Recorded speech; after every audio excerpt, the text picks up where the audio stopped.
J'ai une excellente nouvelle. Cet épisode est sponsorisé par Apnea, le nouveau spécialiste de vente de matériel d'apnée en ligne. Vous pouvez y retrouver des bipalmes Motion Off, des monopalmes 7MA Composite, des masques C4 ou encore des lunettes Evolve sur apnea.com.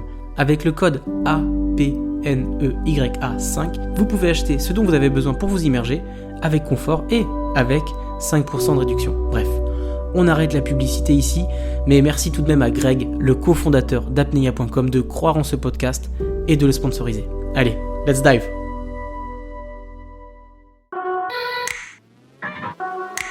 Bienvenue sur la Freediving Family, le podcast 100% apnée, 100% francophone. La Freediving Family, ce sont des interviews pour explorer les motivations, les peurs, les déclics et découvrir les parcours inspirants de nos femmes et nos hommes dauphins. Je suis Julien Moreau, membre de l'équipe de France d'apnée AIDA 2024, ainsi qu'AIDA Master Instructeur. Mais je suis avant tout, comme vous, un amoureux de l'océan et de la communauté apnée. Depuis 2021, je parcours le monde, de Bora Bora au Blue Hole égyptien. Sur ma route, je tends le micro aux freedivers vivant leur rêve de grand bleu. Installez-vous confortablement et bonne écoute à vous. Mais avant, n'oubliez pas de vous abonner à la Freediving Family, le podcast 100% apnée. Cet épisode est aussi sponsorisé par PoseidonCyprus.com. Il nous propose un stage d'apnée et de yoga, 100% francophone sur l'île de Chypre. Ils nous reçoivent dans une villa au bord de mer, avec piscine et espace de détente. Il y a aussi un chef particulier qui va vous préparer tous les jours des repas végétariens. Tout est inclus, on n'a plus qu'à profiter. 10 places maximum, encadrées par 3 professionnels. Les places sont limitées, alors rendez-vous sur PoseidonCyprus.com, Océanide. Salut la Freediving Family, c'est Julien Moreau au micro de votre podcast 100% apnée. Aujourd'hui, je reçois le Suisse Loïc Villemain, connu sur les réseaux sociaux comme Deep Zen. La particularité de Loïc, c'est que c'est un maître zen, c'est pas un moine, c'est même au-dessus du moine zen, c'est un maître zen. Car durant plus de 15 ans, il a été un disciple et a pratiqué des milliers d'heures, assis dans la posture du zazen, sous le regard de son maître, qui n'hésitait pas à le corriger à coups de bâton. Loïc se livre dans cette émission, dans cet épisode, il va nous parler de ses galères, par exemple lorsqu'il faisait les poubelles pour manger et dormait dans un faux plafond. Il nous raconte comment il perçoit sa quête de profondeur et j'ai été très surpris de son approche, loin de l'image que l'on pourrait se faire d'un maître zen. Il nous parle de ce qu'il a perdu, de ce qu'il a gagné, de ses sacrifices pour atteindre les 101 mètres de profondeur et donc être le Suisse le plus profond en poids constant. Loïc nous explique aussi sa relation avec Andrea Zuccari, pour qui il a travaillé à Freediving World à Sharm el-Sheikh. Il va aussi nous parler de sa relation avec le film Le Grand Bleu, avec Loïc Leferme, avec Jacques Mayol. Et bien entendu, il va nous expliquer comment fonctionne le zen. Parce que, rappelons-le, mais le zen est une religion japonaise proche de la secte. D'ailleurs, durant des années, Loïc a géré un temple zen à proximité de Montpellier. J'ai adoré recevoir Loïc, qui ne laisse personne indifférent avec son mètre 98, sa posture imposante, sa grosse voix, ses mains de géant et sa manière de parler franche et directe, ponctuée de « Hey man, c'est la pression partielle, hey man ». Les maîtres zen, on est comme tout le monde les gars. Bref, chers auditeurs de la Freediving Family, vous êtes de plus en plus nombreux, 5000 sur Instagram, bientôt 1000 abonnés sur Spotify, et chaque jour, vous êtes plus de 100 passionnés à écouter la Freediving Family. Vous pouvez aussi devenir tipeur et m'aider à financer les frais du podcast en me donnant par exemple 1 ou 2 euros par mois. Maintenant, je laisse la parole à Loïc, enfin devrais-je dire Loïc, le maître zen ou le géant des profondeurs. C'est sur la Freediving Family et ça commence maintenant. Eh ben salut Loïc. Salut Julien. Eh ben bienvenue à la maison. Eh ben merci beaucoup. On est posé chez moi à Dahab. T'as quitté ta cité Sharm el-Sheikh pour Yes. venir visiter Dahab. J'ai l'impression que tu viens pas souvent à Dahab. Non, je viens pas souvent à Dahab, je viens peut-être 1 fois ou 2 fois par année maximum. Faut que tu viennes plus souvent. Tu sais, je tiens pas longtemps en fait. Je tiens pas longtemps quand je viens à Dahab. Déjà au bout d'une journée, je suis là, waouh, c'est vraiment différent, le rythme de vie est différent. Puis j'ai mes marques à Sharm et tout. Puis c'est vrai que c'est blindé de gens ici, tu vois. À Sharm, tu peux aller plonger sans nécessairement rencontrer qui que ce soit, être tout seul dans la mer ou juste avec tes élèves et tout. Tandis qu'à Dahab, c'est vrai qu'il y a beaucoup d'animations tout le temps. Il y a plein de distractions. La communauté est vivante. Ah. Pour les gens qui ne te connaissent pas, Loïc, donc aussi Loïc Cochot Deep Zen sur les réseaux, si je devais te demander ta carte d'identité, ton état civil, ton âge, ton lieu de naissance, ta taille, parce que tu es quand même sacrément grande, tout à l'heure je t'ai serré la pince, j'avais l'impression d'être un hobbit, comment tu te présenterais? Je m'appelle Loïc, j'ai 48 ans, je suis suisse, moine zen et apnéiste de compétition en profondeur. Et instructeur d'apnée. Et instructeur trainer chez AIDA International, ouais. Je n'ai pas dit aussi, mais j'aime pas vraiment le système PADI. Donc je le prends juste pour avoir la possibilité d'enseigner les premiers soins. Donc tu disais que tu étais, quand on va sur ton Insta, on voit Maître Zen. Ouais. Donc je suis allé voir sur Larousse la définition de Zen. Excellent. Ah oui, Zen. Alors qu'est-ce qu'ils disent sur Larousse? Et bah Zen, ils disent en 1, Zen c'est une secte bouddhique du Japon où la méditation prend la première place. Et ensuite ils expliquent que c'est un courant esthétique qui est issu du Japon et caractérisé principalement par le dépouillement. Ouais, c'est ça. La définition dans le Diko de Zen évolue au fur et à mesure du temps. Je me rappelle avoir regardé il y a longtemps, puis effectivement, c'était secte néo-bouddhiste. Ouais. Et j'étais là, bon, au moins, il n'y a pas besoin de passer par 4 chemins. C'est effectivement une branche très spécifique du bouddhisme. Ouais, donc le Zen, en fait, ça vient du bouddhisme, quoi. Ouais. Et le bouddhisme, ça vient du Népal, c'est ça? Le bouddhisme, d'abord, vient d'Inde, okay, avec la vie du Bouddha qui habitait dans le sud du Terrail, c'est-à-dire le nord de l'Inde. Et puis ensuite, les ismes, quoi, tu vois, c'est... À mon avis, on a appelé ça le bouddhisme parce que les missionnaires chrétiens ont regardé un petit peu ce qui se passait à un certain moment de l'histoire, et puis ils ont dû comprendre que les gens tendaient à devenir un Bouddha, donc ils ont appelé ça le bouddhisme. Mais quelque part, le zen va un tout petit peu au-delà de ça, à mon avis. Justement parce que l'axe principal, c'est la pratique de la méditation. La pratique de la méditation et le dépouillement physique, mental, émotionnel, spirituel, social. Ouais. Et j'ai une deuxième définition. Et ils disent le zen est une branche japonaise du bouddhisme Mahayana, hérité du Shan chinois. Ouais. Et elle met l'accent sur la méditation, qu'on appelle le dhyana, dans la posture assise du zazen. Exact. Et d'ailleurs, le zazen, je crois que c'est une posture que tu adoptes souvent sur les photos qu'on peut voir sur les réseaux. Ouais, c'est une posture spécifique qu'on corrige, en fait, à contrario d'autres méditations où l'idée, c'est de chercher un petit peu le confort physique, mental, émotionnel, tu vois, les méditations guidées. Zazen, c'est très très strict. Il y a des flics dans le dojo, on corrige la posture, c'est le montant qui monte, on corrige. Il y a les coups de bâton, il y a les injonctions du maître de corriger la posture, corriger la posture, corriger la posture. Donc tu es assise un peu les jambes en lotus, une main l'un sur l'autre qui fait un peu un demi-cercle. Voilà, la main gauche dans la main droite, les pouces joints à l'horizontale. Et là dans ta tête tu fais quoi? Alors, tu sais, dans la tête, la tête, elle est faite pour penser, quoi. Donc, au début, quand on commence la pratique de Zazen, c'est assez contraignant parce que la posture n'est pas facile pour tout le monde. Bien sûr, il y a des gens qui ne peuvent pas s'asseoir en lotus. Précisément parlant, la posture de Zazen, c'est le lotus avec la jambe gauche dessus et la main gauche dessus. Okay. Si tu regardes, par exemple, les statues de Bouddha, tu verras qu'il y a des statues de Bouddha où il y a la main droite dessus et éventuellement la jambe droite dessus. Donc c'est très précis. Ensuite, par extension, un peu de choses près, toute méditation assise s'assimile un petit peu au zazen et au contexte. C'est ça la grosse différence. Maintenant, c'est marrant que tu dis ça, parce qu'à la base, quand on a demandé que ça vient du Chan chinois, si je me permets de t'expliquer un tout petit peu l'histoire, parce que ça rejoint l'apnée très, très facilement, quand on a demandé au Bouddha qu'est-ce qu'il pratiquait, il a dit « je pratique dhyana », qui littéralement parlant veut dire « absorption ». Donc il s'assied, il s'absorbe dans son champ intérieur. Les pensées passent, on fait un effort pour ne pas être trop dérangé par les pensées, mais le cerveau continue de penser tout le temps. On dépasse éventuellement ce stade avec un peu d'endurance. Et puis quand le bouddhisme a été, disons, exporté en Chine avec Bodhidharma aux alentours de 600 ans après la disparition du Bouddha, C'est quelle année ça? Ouais, alors moins 545 la vie du Bouddha, donc éventuellement, alors je suis pas un super Donc il y pro a de l'histoire. 2500 ans quoi. Oh, ouais, 2500 ans. Disons, l'essence du bouddhisme a changé de pays à peu de choses près tous les 600 ans, quelque chose comme ça. Donc au bout d'un moment, en Inde, c'est devenu plus une religion formelle, avec des grades, et les gens pratiquaient moins la méditation, tu vois.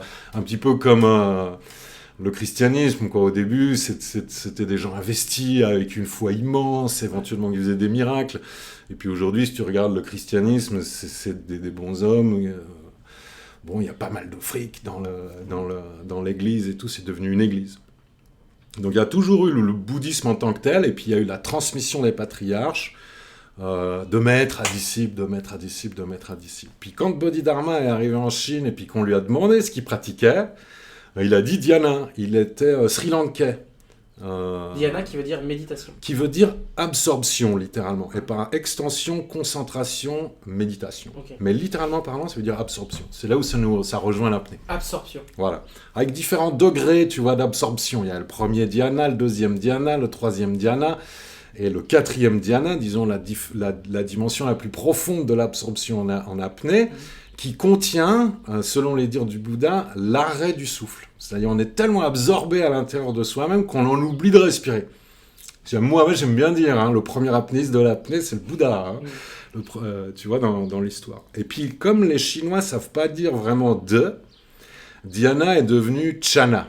Et puis, comme les Chinois, ils aiment bien raccourcir les mots, chana est devenu chan. Et puis, quand les premiers... au XIIe siècle, quand Dogen est allé, c'est un moine japonais, est allé chercher en fait cette transmission de maître à disciple en Chine. Qu'est-ce que tu as appris en Chine? Chan. Et Che, pour les Japonais, c'est un petit peu difficile, donc Chan est devenu Zen. Donc en fait, dhyana, Chan, Chana et Zen, c'est le même mot qui a évolué avec le langage. Et puis en Occident, c'est resté Zen, et puis aujourd'hui, Zen... Bon, c'est ton abonnement de portable, c'est ton plan de retraite. Oui, si on avait eu copyrighté le mot à l'époque, les moines zen seraient tous millionnaires aujourd'hui, quoi. Et donc tu es maître zen. Oui. Comment on fait pour devenir maître zen? T'es parti au Japon dans un monastère, t'es parti faire un master 2 relaxation, spécialisation, visualisation. Comment, concrètement, tu peux dire que tu es maître zen? Est-ce que tu as reçu... C'est un enseignement non formel par un maître ou c'est un diplôme? C'est une intéressante question. Il y a un adage populaire qui dit que seuls les vrais maîtres zen ont les papiers qui le certifient. Ok. Donc quelque part, oui, c'est qu'un diplôme. Ok. Regarde, ça marche comme ça. Avant de mourir, le Bouddha a décidé de transmettre ses effets personnels à son assistant premier, Mahakashyapa, en lui disant qu'une fois qu'il aurait terminé son travail, il transmettrait à Ananda, qui était en fait le cousin du Bouddha, puis qu'ensuite Shonawashu. Et la lignée des patriarches, ce qu'on appelle la lignée des patriarches, s'est poursuivie au travers du temps. Ok, il a transmis à celui-là, puis il a transmis à celui-là. Alors bien sûr, c'est comme un arbre, il y a des fois plusieurs transmissions. Donc moi, je suis le 84e successeur du Bouddha Shakyamuni. Tu es le 84e successeur du Bouddha Shakyamuni, le Bouddha historique. Ok. Ça veut dire quoi? Ça veut dire qu'il y a eu 84 promos? Ouais, il y a eu machin qui a transmis à machin, qui a transmis à machin, qui a transmis à machin, qui a transmis à machin. Et toi, t'es parti où alors pour cet enseignement? Au début des années 60, 70, le zen a été importé en Europe. Tu vois, maintenant, le zen au Japon, c'est une église avec des prêtres, des archevêques, des cardinaux. C'est devenu un peu le même truc. C'est devenu quelque chose de très social. Les moines s'occupent de faire les mariages, les enterrements. Mais ils pratiquent plus tellement le zazen, tu vois. Donc le zazen, la posture et la méditation. Voilà. Et donc, j'ai étudié avec mon maître, qui est un Français, qui lui est l'héritier du Dharma, on appelle ça comme ça, l'héritier du Dharma de Maître Deshimaru, qui était donc un Japonais, qui est arrivé en France et qui a ouvert un dojo, enseigné, lalali. et qui a transmis. Bon, alors on pourrait rentrer dans les détails parce qu'il y a des réparations de la lignée, tu vois, il y a des réparations de la lignée. Si on divise 2500 ans par 84, ça fait une sacrée longévité, tu vois. Et moi, j'ai passé simplement quasi toute ma vie au chevet de ce maître-là qui, en 2013... T'as passé une grande partie de ta vie au chevet de... Comment il s'appelait ce monsieur? Cossin Thibault. Cossin Thibault. Cossin Thibault. Stéphane Thibault, c'est son nom de baptême, comme il aime bien dire. Et lui a passé 15 ans avec son maître, qui est mort sans transmettre. Donc lui, oui, il a fait l'école japonaise de manière à raccommoder un petit peu la lignée, si tu veux. Et puis, moi, j'ai fait toutes mes études de zen, toute ma pratique de zen avec lui. Alors, c'était où ce dojo? Alors, lui, il était d'abord basé à Amsterdam, en Hollande. J'étais un peu jeune à l'époque, et puis mes parents n'étaient pas vraiment d'accord que je me lance, disons, dans la spiritualité ou la religion. Et t'avais quel âge? Mais moi, je l'ai rencontré, j'avais 8 ans. Ah, t'avais 8 ans? Ouais, 8-10 ans. Ok. Mes parents ne sont pas des chrétiens, ils ont été baptisés, mais mon père pratique la méditation. Il est d'ailleurs maître zen dans une autre lignée. Ah, ton papa est maître zen aussi? Et ma mère est une férue taoïste, enseignante de tai chi, de qigong depuis 50 ans au moins. Il y a un dicton populaire qui dit le père est bouddhiste, la mère est taoïste, le fils sera moine zen. Donc, moi, je suis tombé dans la soupe quand j'étais petit. D'accord. Ok, disons, avec mes frangins, on jouait à s'asseoir en lotus. Si t'arrivais pas à faire le lotus, t'étais nul. J'ai commencé à pratiquer la méditation, j'avais 16 ans, quelque chose comme ça. Et puis après quelques, disons, pérégrinations dans la fin de l'adolescence, et puis une crise mystique. Une crise mystique, ça veut dire quoi? Quand tu souffres de pas trouver ta place dans le monde et que le questionnement dépasse les limites de l'appréhensible. Okay, c'était pas facile de trouver ma place dans le monde. Déjà un peu parce que je suis grand, en plus j'avais pas la même éducation que les autres, j'avais une vision du monde qui était complètement différente. Et puis, j'ai toujours eu le goût de l'aventure, donc je suis allé chez les chamans, au Mexique, ou au Népal, ce genre de trucs. Et puis c'est l'enseignement que j'ai reçu pendant ces voyages était dur à assumer, disons, dans le monde occidental. Donc, je me rappelle, j'avais une discussion avec mon vieux, et il m'avait demandé si ça allait à mon retour du Mexique. J'ai dit, je me retrouve pas, c'est la catastrophe. Et t'avais quel âge là? Là, j'avais 18 ans. Ok. Et puis, il m'a dit, pratique zazen. Quand on pratique la méditation, c'est 1h30 déjà, pendant laquelle on est bien cadré, tu vois. C'est pas la méditation hippie, quoi, où on fait ce qu'on veut, où on essaie d'imaginer, où la méditation guidée, c'est une méditation stricte, les coups de bâton, le redressement de la posture et tout. Donc à 18 ans, tu te cherches et tu te dis, tiens, le zazen, ça peut être une réponse. Ouais. Et ça revient à la question du début sur, mais qu'est-ce que tu fais précisément pendant cette posture stricte avec tes pensées? Tu les organises? C'est quoi les règles avec les pensées? Il y a 3 piliers dans la posture dans la pratique du zen. Okay, sachant que l'essentiel, c'est le zazen. On ne va pas parler des cérémonies, des sutras et des machins comme ça. Okay, donc, les 3 piliers de la pratique de zazen, c'est posture, respiration, attitude de l'esprit. Donc, les pensées rentrent dans le champ de l'attitude de l'esprit. Les pensées, on les laisse simplement passer, comme des nuages dans le ciel. Je discutais ce matin avec un bon ami là, d'Ahab, on parlait d'intelligence artificielle, et l'alali, et tout le tralala. Et je lui dis, tu vois, l'intelligence artificielle, c'est comme les nuages que tu vois dans le ciel. Et l'humain, c'est le ciel. Okay, donc les pensées, elles passent. Il y en a qui sont plus difficiles à laisser passer que d'autres. Il y a des pensées qui sont agréables, éventuellement dans lesquelles tu vas t'absorber un petit peu, qui vont affecter la posture du corps. Si tu as une pensée agréable, le menton il va remonter, tu vas commencer à sourire, tu vois. Et puis s'il y a des pensées difficiles, éventuellement la tête va pencher en avant, les épaules vont monter et tout.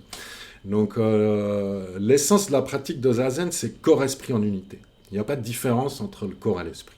Okay, Okay, c'est pas deux trucs séparés. C'est d'ailleurs le motto principal du bouddhisme, l'illusion principale, c'est l'illusion de la séparation. On n'est pas séparé des phénomènes galactiques, des phénomènes humains, des phénomènes du soi. Donc, au début, ça te demande de l'entraînement, tu vois, tu as une pensée, ça peut être n'importe quoi, hein, ça peut être des pensées extatiques jusqu'à des pensées de bas niveau, des trucs lubriques. Ouais, faut que j'ai pas fait ma vaisselle. Ouais, alors ça, c'est chiant, surtout quand on a oublié un truc sur le feu, et puis qu'on s'assied en méditation et que ça sent le cramer, là. Ça sent le vécu. Il faut... oui. Ouais. Ça sent le vécu. Une fois, par exemple, pendant une méditation au temple, ma fille qui était vraiment un bébé, tu vois, sa mère l'avait laissée, pensait qu'elle dormait, et puis elle avait rejoint la méditation à mi-chemin. On peut rejoindre la méditation à mi-chemin. Et puis ma fille dormait pas, elle s'est réveillée, et puis elle trouve pas sa maman, elle trouve pas son père, donc elle sort et elle gueule papa. Et moi j'étais dans le dojo, j'ai entendu papa, ça m'a pris jusqu'à la moelle. En une seconde, j'étais debout devant mon maître qui me regarde avec son air. Bon, il me regarde avec son air de maître zen, genre, je me suis incliné, j'ai foutu le camp du dojo en courant. Okay. Donc il y a des pensées qui sont difficiles à laisser passer, il y en a d'autres qui sont plus faciles à laisser passer. Et puis ensuite, il y a différents types de pensées. Il y a des pensées qui sont conditionnées. Et puis avec l'absorption, un petit peu comme en apnée, by the way, hein, quand on arrive profondément, on a ces pensées qui sont diffuses, on ne sait pas si on les pense vraiment, si on réfléchit, ou si c'est une pensée, ou c'est un truc qui nous traverse, ça surgit, tu vois. Donc, c'est surtout du lâcher-prise du soi, le dépouillement du soi. Okay, c'est normal que le cerveau pense, le cœur y bat, tu vois. Le diaphragme, normalement, respire dans la mesure où on est en bonne santé, parce qu'il y a des gens qui sont vraiment, même dans le zen, hein, dans le bouddhisme, il y a énormément de gens qui sont à bout de souffle en permanence. Donc, quand tu peux identifier les pensées, éventuellement, tu corriges la posture, tu te reconcentres sur la posture, tu te reconcentres sur la respiration, donc tu es plutôt dans un mode focus. Et puis, il y a des moments, c'est ce qu'on appelle, disons, la conscience Ishiryo, en japonais, qui veut dire conscience absolue, ou pensée du tréfonds de la non-pensée. À ce moment-là, tu peux me la refaire, celle-là ? La pensée du tréfonds de la non-pensée. Voilà, c'est-à-dire c'est des pensées, tu peux même pas savoir si c'est les tiennes, d'où elles surgissent. Et à ce moment-là, c'est des pensées hyper créatives. Tu vas sortir du dojo. Alors ça, c'était perturbant, hein, pour les autres, pour les débutants ou les autres disciples. Quand je sortais du dojo et qu'on me mettait en discutait, je disais « Ah, j'ai pensé pendant le zazen ».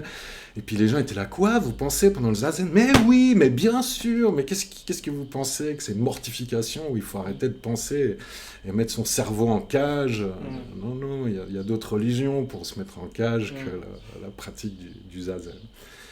Donc c'est, tu vois, Dogen, qui est un mec super connu, hein, dans le bouddhisme japonais, étudier le zen, il dit ça, étudier le zen, c'est s'étudier soi-même. S'étudier soi-même, c'est s'abandonner soi-même. Et s'abandonner soi-même, c'est être exaucé par tous les phénomènes du cosmos. Donc, y a des pensées qui surgissent, et au bout d'un moment, avec la bouteille, avec l'entraînement, aussi comme dans l'apnée, hein, tu sais, quand on descend profond, on traverse cette espèce de nuage, éventuellement de doute à un certain moment, on s'habitue et l'esprit se libère. Et l'esprit se libère et a des pensées, disons, non conditionnées, d'une qualité beaucoup plus élevée que « Ah putain, j'ai mal au genou, qu'est-ce que je fous là ? Est-ce que ça me fait vraiment du bien ?» Et donc, t'es resté auprès de ton maître pendant une dizaine d'années, c'est ça ? 20 ans. 20 ans. Et c'était quoi ? C'était... Parce que tu vis à Charmes là depuis 6-7 ans. Ouais. Mais avant, tu vivais à proximité du dojo, c'est ça ? Alors, au début, moi, je voulais couper tous les liens et partir et devenir uniquement le disciple de mon maître. Okay. Là, ça ressemble à une secte, du coup. Ouais, tu sais, chacun a une secte à lui tout seul. Hein. On a tous nos moments où on se coupe, on aime bien s'isoler et tout. Donc il y a un moment, si tu veux te reconcentrer sur ce que tu dois vraiment faire ou ce que tu veux vraiment faire, il faut éventuellement prendre de la distance par rapport au monde social ou au monde émotionnel, ce genre de trucs. Donc moi, j'étais étudiant en ethnobotanique, pour être précis. ethnobotanique et archéologie. Et puis un jour j'ai craqué, non, j'en peux plus, moi j'en peux plus d'être avec des humains tout le temps, avec leurs problèmes. Moi il faut que je résolve un problème cosmique. Il faut que je résolve un problème cosmique de la nature de mon existence. Tu vois, c'est quoi la vie? On va à l'université, on bosse toute sa vie, on regarde Netflix et on crève? Non, ça peut pas le faire. Ça peut pas le faire. Il faut que je trouve la réponse. Et disons, le raccourci évident pour moi était de tout laisser tomber et de rejoindre Sommet. Donc c'était facile puisque mon père était dans le contexte. Je lui ai dit, voilà, c'est la crise, moi je veux devenir moine, je veux partir en monastère, j'arrête les études et tout, c'est fini. Et puis, donc il m'a présenté Kosen, que je connaissais déjà, hein, depuis môme, qui était un mec sympa, qui parle... Les chiens font pas des chats, hein, parle fort, et tout. Donc il m'a dit, écoute, je pense que c'est mieux que tu t'es avec Maître Kosen, parce que dans sa lignée à lui, c'est un petit peu plus strict, plus philosophique, ça m'aurait pas branché. Et ensuite, ce que j'ai appris, mais des années plus tard, c'est que ma mère a fait du chantage à mon maître en disant je veux bien qu'il devienne moine, mais je voudrais d'abord qu'il finisse ses études. Donc quand je suis allé le voir et que je lui ai dit je veux devenir moine, je veux devenir votre disciple, il m'a dit ouais d'accord, mais je veux que tu finisses tes études d'abord. Il savait très bien que j'avais abandonné toute forme de réponse à l'autorité parentale. Donc pendant mes 6 premières années d'études monastiques, j'habitais à Genève et ils voulaient que je fasse de la biologie. Hein. Donc j'ai fait biologie moléculaire, j'ai fait un master en biologie moléculaire, j'ai interrompu ma thèse juste avant de la... Ah, t'as fait être docteur alors? Ouais, j'ai arrêté juste avant la soutenance, j'ai craqué. Oh, donc t'as 2 ans et demi quoi? Ouais, un petit peu plus quand même. Okay. La biologie moléculaire, j'ai toujours été super investi dans tout ce que je fais à fond, tu vois. Ouais, t'as failli être docteur, oui. Ouais, et puis c'est les mutagènes, c'est les laboratoires, c'est les néons, et puis tout d'un coup, le monde a pensé que les bons hommes comme moi qui travaillaient dans des laboratoires sur les modifications génétiques et tout, on était des apprentis sorciers. Les budgets sont partis, l'ambiance a mal tourné dans le laboratoire, et puis à ce moment-là, j'ai dit, allez hop, je balance tout, je m'en fous, je me barre. Et donc j'ai rejoint mon maître à ce moment-là. Il était à Amsterdam ou il était en Suisse? Il était à Montpellier, il avait décidé d'aller dans le sud de la France, il n'en pouvait plus du style hollandais, donc je l'ai rejoint à Montpellier. C'est quelle année ça? Waouh, 2002 ou 2003, quelque chose comme ça. Et comme j'avais fait des études, ce qui n'était pas le cas de la plupart des moines zen, parce que tu vois, les moines zen, c'est pas... quand on fait des études, on se trouve un bouddhisme un petit peu plus élaboré que celui-là, tu vois. J'étais capable de manager un ordinateur, de faire des sites web. Mais ça veut dire quoi quand tu rejoins? Comment tu gagnais ta vie? Je la gagnais pas. J'ai vécu dans la rue longtemps, à bouffer dans les poubelles. Ouais, je me rappelle, tu sais, je cherche encore, à un moment donné, il y avait France 2 qui cherchait à faire un documentaire, ça s'appelait, je le cherche encore, je n'arrive pas à le trouver, hein. Pourtant, je te jure, j'ai fouillé tout le web, ça s'appelait Le Retour des glaneurs. Je crois que c'était Sarko, le président, ou un truc comme ça, et il y avait de plus en plus, c'était la chute du pouvoir d'achat en France. Donc France 2 voulait faire un documentaire pour mettre en avant la chute du pouvoir d'achat et les gens qui bouffaient dans les poubelles et qui faisaient la fin des marchés pour trouver leur bouffe. Oui, parce que glaner, c'est aller chercher la nourriture dans les poubelles ou à la fin des marchés, c'est ça? Ouais, c'est ça. Donc je vivais comme ça. Donc t'étais apprenti moine. Ouais, je dormais. Tu n'avais pas de revenus. Non. Tu glanais pour manger. Ouais. Et t'avais pas de logement fixe. Je dormais dans le faux plafond du dojo. Tu dormais dans le faux plafond du dojo? Ouais, ça faisait 1m40 de haut, donc je pouvais pas me tenir debout. Parce que tu fais 1m90 là? Ouais, 98. Ouais, tu fais 2 mètres. Ouais, les bons jours, je fais 2 mètres. Ouais, après le stretching, je fais 2 mètres. Donc, il n'y avait pas de douche non plus, donc c'était vraiment, vraiment austère. Mais moi, ça m'allait. Hein. T'avais quel âge là? T'avais 26, 27? Ouais, quelque chose comme ça. Quand il m'a accepté comme disciple, c'était en novembre 2005. Ok. Où il a dit d'accord, je te prends comme disciple, et en échange de tout le boulot que je faisais pour lui et la communauté, il a décidé de me loger. Donc on a Et pris... comment lui il gagnait sa vie alors Alors lui en fait, Stéphane Thibault, c'est le fils de Gilles Thibault. Gilles Thibault qui était le parolier de Johnny Hallyday, Eddie Barclay et tout. Donc il y a plein de chansons de la jet set française qui ont été écrites par le père de mon maître. Wow. My Way, Frank Sinatra, Ma Gueule, qu'est-ce qu'elle a Ma Gueule de Johnny Hallyday, c'est le père de mon maître qui a écrit ces chansons. Et quand il est mort, comme il avait qu'un fils, ben, il a hérité des droits d'auteur, donc il a jamais bossé de sa life. Il a jamais bossé de sa life. Ok. C'est dingue. Ouais, c'est dingue. Bon, on appellerait ça bon karma, tu vois. Bon karma, il a jamais eu à bosser de sa vie et tout. Il rigolait, il me disait, ouais, mon maître me l'a dit un jour que mon vrai disciple, ça sera le mec qui me fera bosser et tout. C'est vrai que je l'ai fait bosser, quoi. Je l'ai fait bosser, tu vois. J'étais là, attends, moi je descends d'une bonne famille. Moi, il faut que je réussisse dans le zen. Je suis pas là juste parce que, tu vois, il faut... Hein, on avait des batailles et tout. Des batailles. Ouais, des batailles. Par exemple, je lui disais, bon, alors, un jour, il me harangue comme ça, il me dit, ouais, toi, tu pratiques le zen juste parce que tu veux être maître et tout, tu veux qu'on t'appelle maître et tout. Je lui dis, non, c'est faux. Maintenant, il faut que tu comprennes un truc, c'est que je suis ton élève. Et si tu me certifies pas, ça veut dire que je suis nul. Et si je suis nul, c'est que t'es un enseignant de merde. Ok ? Donc on avait souvent des batailles comme ça, quoi. Et je lui disais, alors quand est-ce que tu vas me certifier, quoi ? Putain, ça fait 15 ans que je suis à ton chevet, j'ai 15 000 heures de zazen et tout. Attends, 15 ans. Attends. Donc en 2005, tu rentres. Là, on est en 2025. J'avais déjà 6 ans de pratique. J'ai été ordonné moine en 98. T'as été ordonné moine zen en 98. Ouais. Champion du monde. 97, pardon. 97. Qui t'a ordonné moine lui-même aussi ? Oui. Ok, donc t'es moine et après t'es maître moine zen. Ouais, bah au bout d'un moment... C'est un Pokémon plus évolué là, quoi. C'est assez, tu vois, c'est assez différent. Au Japon, c'est devenu hyper formel.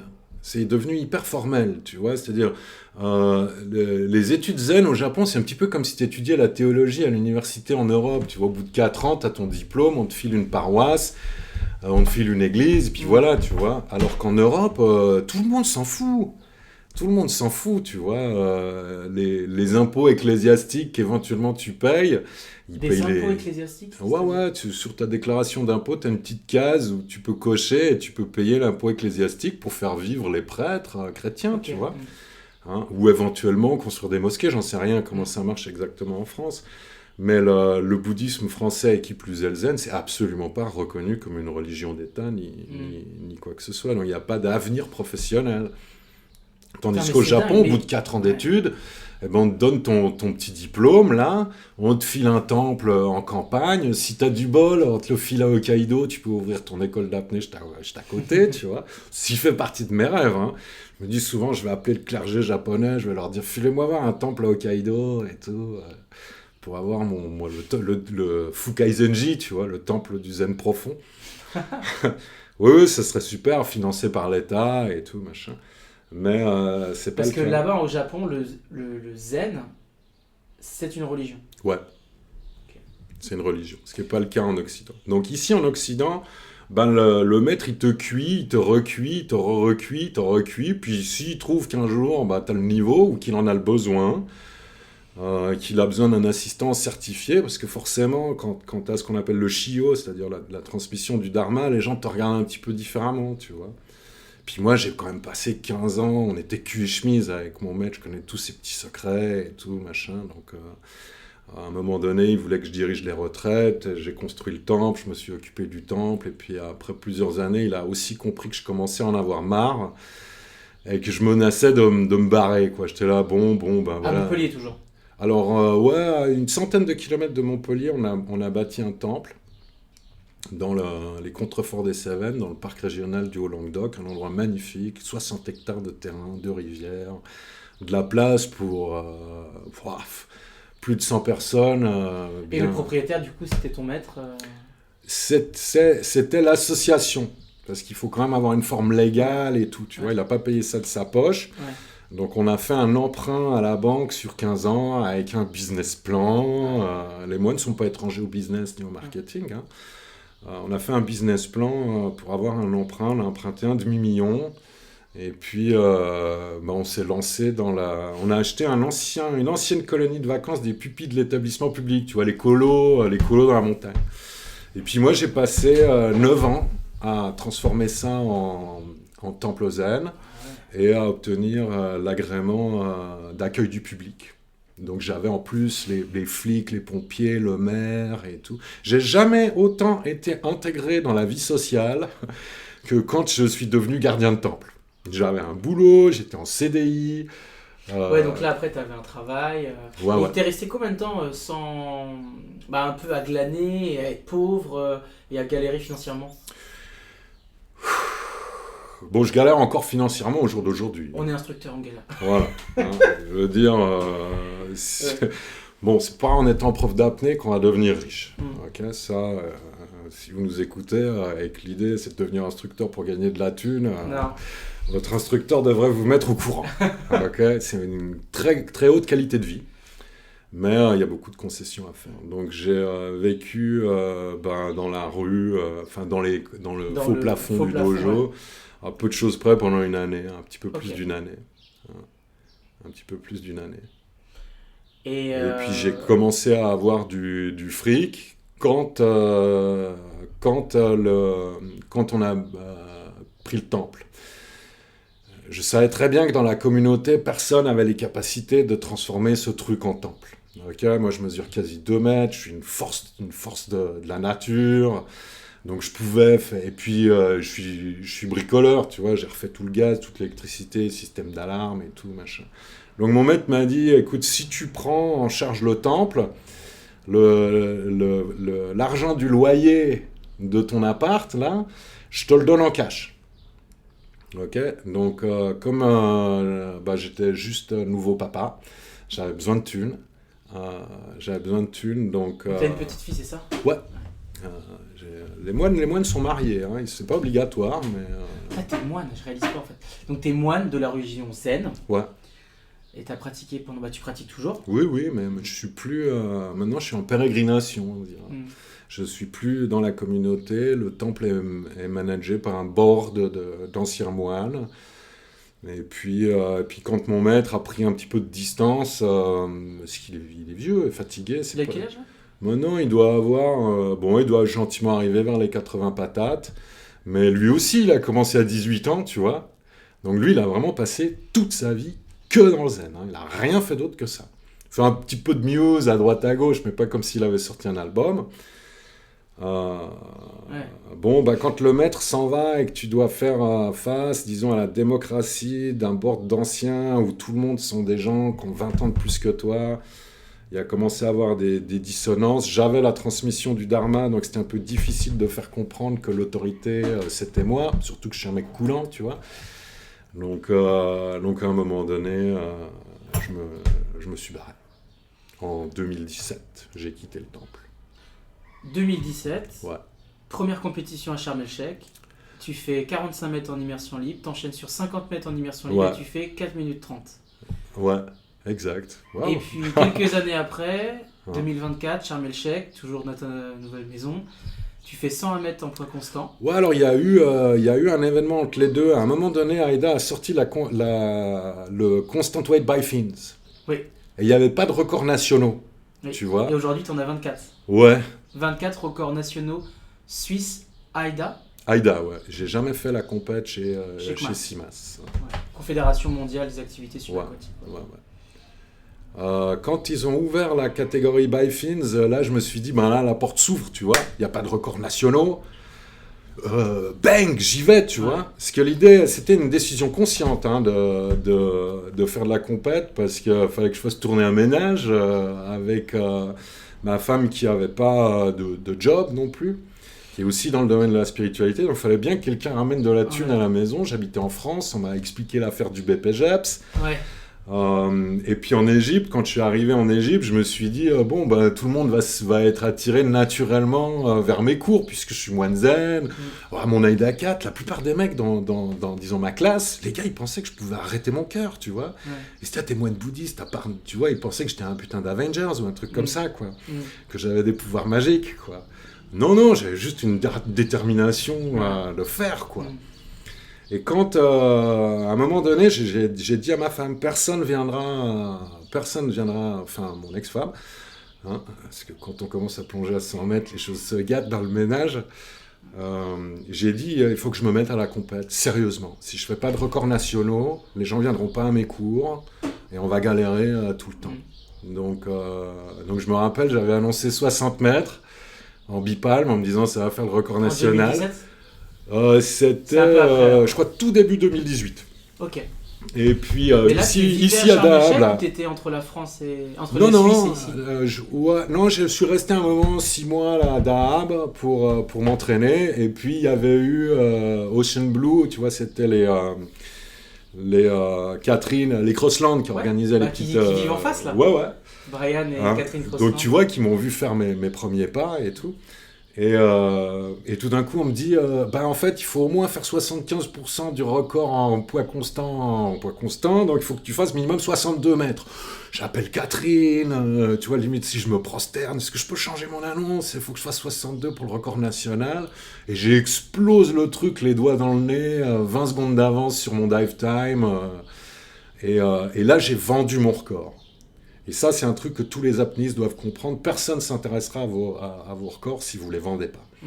On n'est pas des footballeurs, on ne représente pas une part de marché, machin. Donc, quand on fait un record national, il faut appeler les journaux, il faut leur dire ce qui se passe. Il faut faire des communiqués de presse. Et puis tout d'un coup, j'ai mon premier article dans les journaux, qu'est-ce que c'était nouveau... Le record national de constant wet by fin est détenu par un moine bouddhiste. Tu vois, donc les journaux s'intéressent au phénomène. Et c'est quand je suis arrivé... Et là, ça m'a mis un boost. Parce qu'après, disons, 20 ans dans le bouddhisme zen, quand tu réussis un truc, personne ne te félicite. Et parce que faut s'abandonner soi-même, faut se dépouiller... Tu vois, le style, ouais, j'ai atteint l'éveil. Ouais, mon cul, c'est du poulet, tu vois. Laisse passer. Donc, il y a assez peu de possibilités d'avoir une validation de l'ego dans le bouddhisme. Alors que dans l'apnée, quand tu gagnes, tu peux dire, ouais, je suis bon, et puis tout le monde te félicite. C'est vraiment sympa. Les apnéistes sont vraiment des gens en or, quoi. Des gens en or. Je me rappelle, j'avais fait le test sur les réseaux sociaux. J'avais posté mon record national 62 mètres sur les groupes freediving. Et tout le monde était là, bravo le moine, super, bien joué. Tout le monde m'encourageait, tu vois. Tout le monde était content que je fasse partie de la bande. Et j'ai posté les mêmes trucs sur les réseaux sociaux bouddhistes. C'est qui ce show-off qui se la pète avec son ego démesuré et tout. On m'a détruit, tu vois. C'est pas très zen au final comme attitude. Non, mais il y a plein de... Tu sais, c'est une religion, hein. C'est pas moi qui vais te dire que la religion... Il y a des connards partout, et puis des rageux partout, quoi. Et puis les gens qui s'isolent, les gens qui s'isolent du monde social, c'est souvent qui sont passés par la case « t'es un connard hein, », tu vois, puis qui ont été rejetés, tu vois, qui n'ont pas fait d'efforts pour des aides sociaux avec une certaine compassion et une forme d'ouverture, quoi. Et juste pour bien comprendre, donc, tu t'es gardien du temple à côté de Montpellier, tu passes de moine à maître zen, t'en as marre, d'où débarque l'apnée, quoi? Alors, excellente question, mec. Bon, quand je suis... j'ai 48 patates, hein. Donc, à 10-12 ans, là, j'ai vu le Grand Bleu, comme tout le monde, tu vois. La super histoire, la good news, Enzo, Jacques Mayol, et puis les acteurs sont super. Je veux dire, Jean Reno, il est top de top dans ce truc-là. Rosanna Arquette, elle est parfaite, une histoire d'amour et tout. Exact. Et puis, je m'identifie à fond. J'étais allé voir ça avec ma mère au Cinoche. On sort du Cinoche. Elle me dit, tu me fais beaucoup penser à Jacques Mayol et tout. Tu me fais penser à lui, dans son côté dans la lune, là, tel qu'il est dépeint, machin. Et puis j'avais adoré cette scène où on le voit s'entraîner en piscine. Il est tout seul dans la piscine avec un monopale. Mais je vois l'objet, tu vois, voilà. Et j'étais là, purée, mais ça a l'air d'être le calme total et tout. Puis en plus, il y a son pote qui vient le challenger, tu vois. Bang, je m'identifie à mort. Mais je savais pas qu'on pouvait apprendre ça. Pour moi, c'était un film, c'était des élus, tu vois. Puis il n'y avait pas vraiment l'internet à l'époque, tu pouvais pas chercher. Et puis un coup, alors que finalement, au bout de je sais pas combien d'années, mon maître consent à ce qu'on prenne des vacances en famille pendant l'hiver, alors que le temple n'est pas fonctionnel à cause du froid. On va en Thaïlande, on se retrouve à Koh Tao, et je fais un jogging comme ça, et en joggant, je vois un écran, tu vois, un peu comme le tien là, et puis je vois un mec assis en méditation sous la flotte, en train de couler vers le fond. Je ralentis de mon jogging et je me dis putain, c'est quoi ce truc et tout, et je m'arrête et je regarde. Et quelqu'un me file un prospectus en me disant en anglais quand on aura marre de perdre ton souffle à courir, peut-être que tu vas apprendre à le retenir en plongeant. Bang! Je dis, qu'est-ce que c'est que ce truc? Je prends le dépliant et puis je vois que c'est un cours d'apnée AIDA 2, 18 mètres en 2 jours et demi. Quoi? Je hurle, je me dis quoi? Mais on peut apprendre ça? Putain, mais c'est génial! Combien ça coûte? Bon, on me dit. Là, t'avais quel âge là?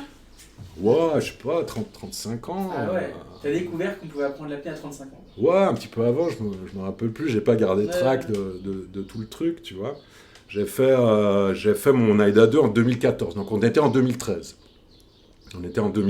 Puis je vois le prix surtout, tu vois.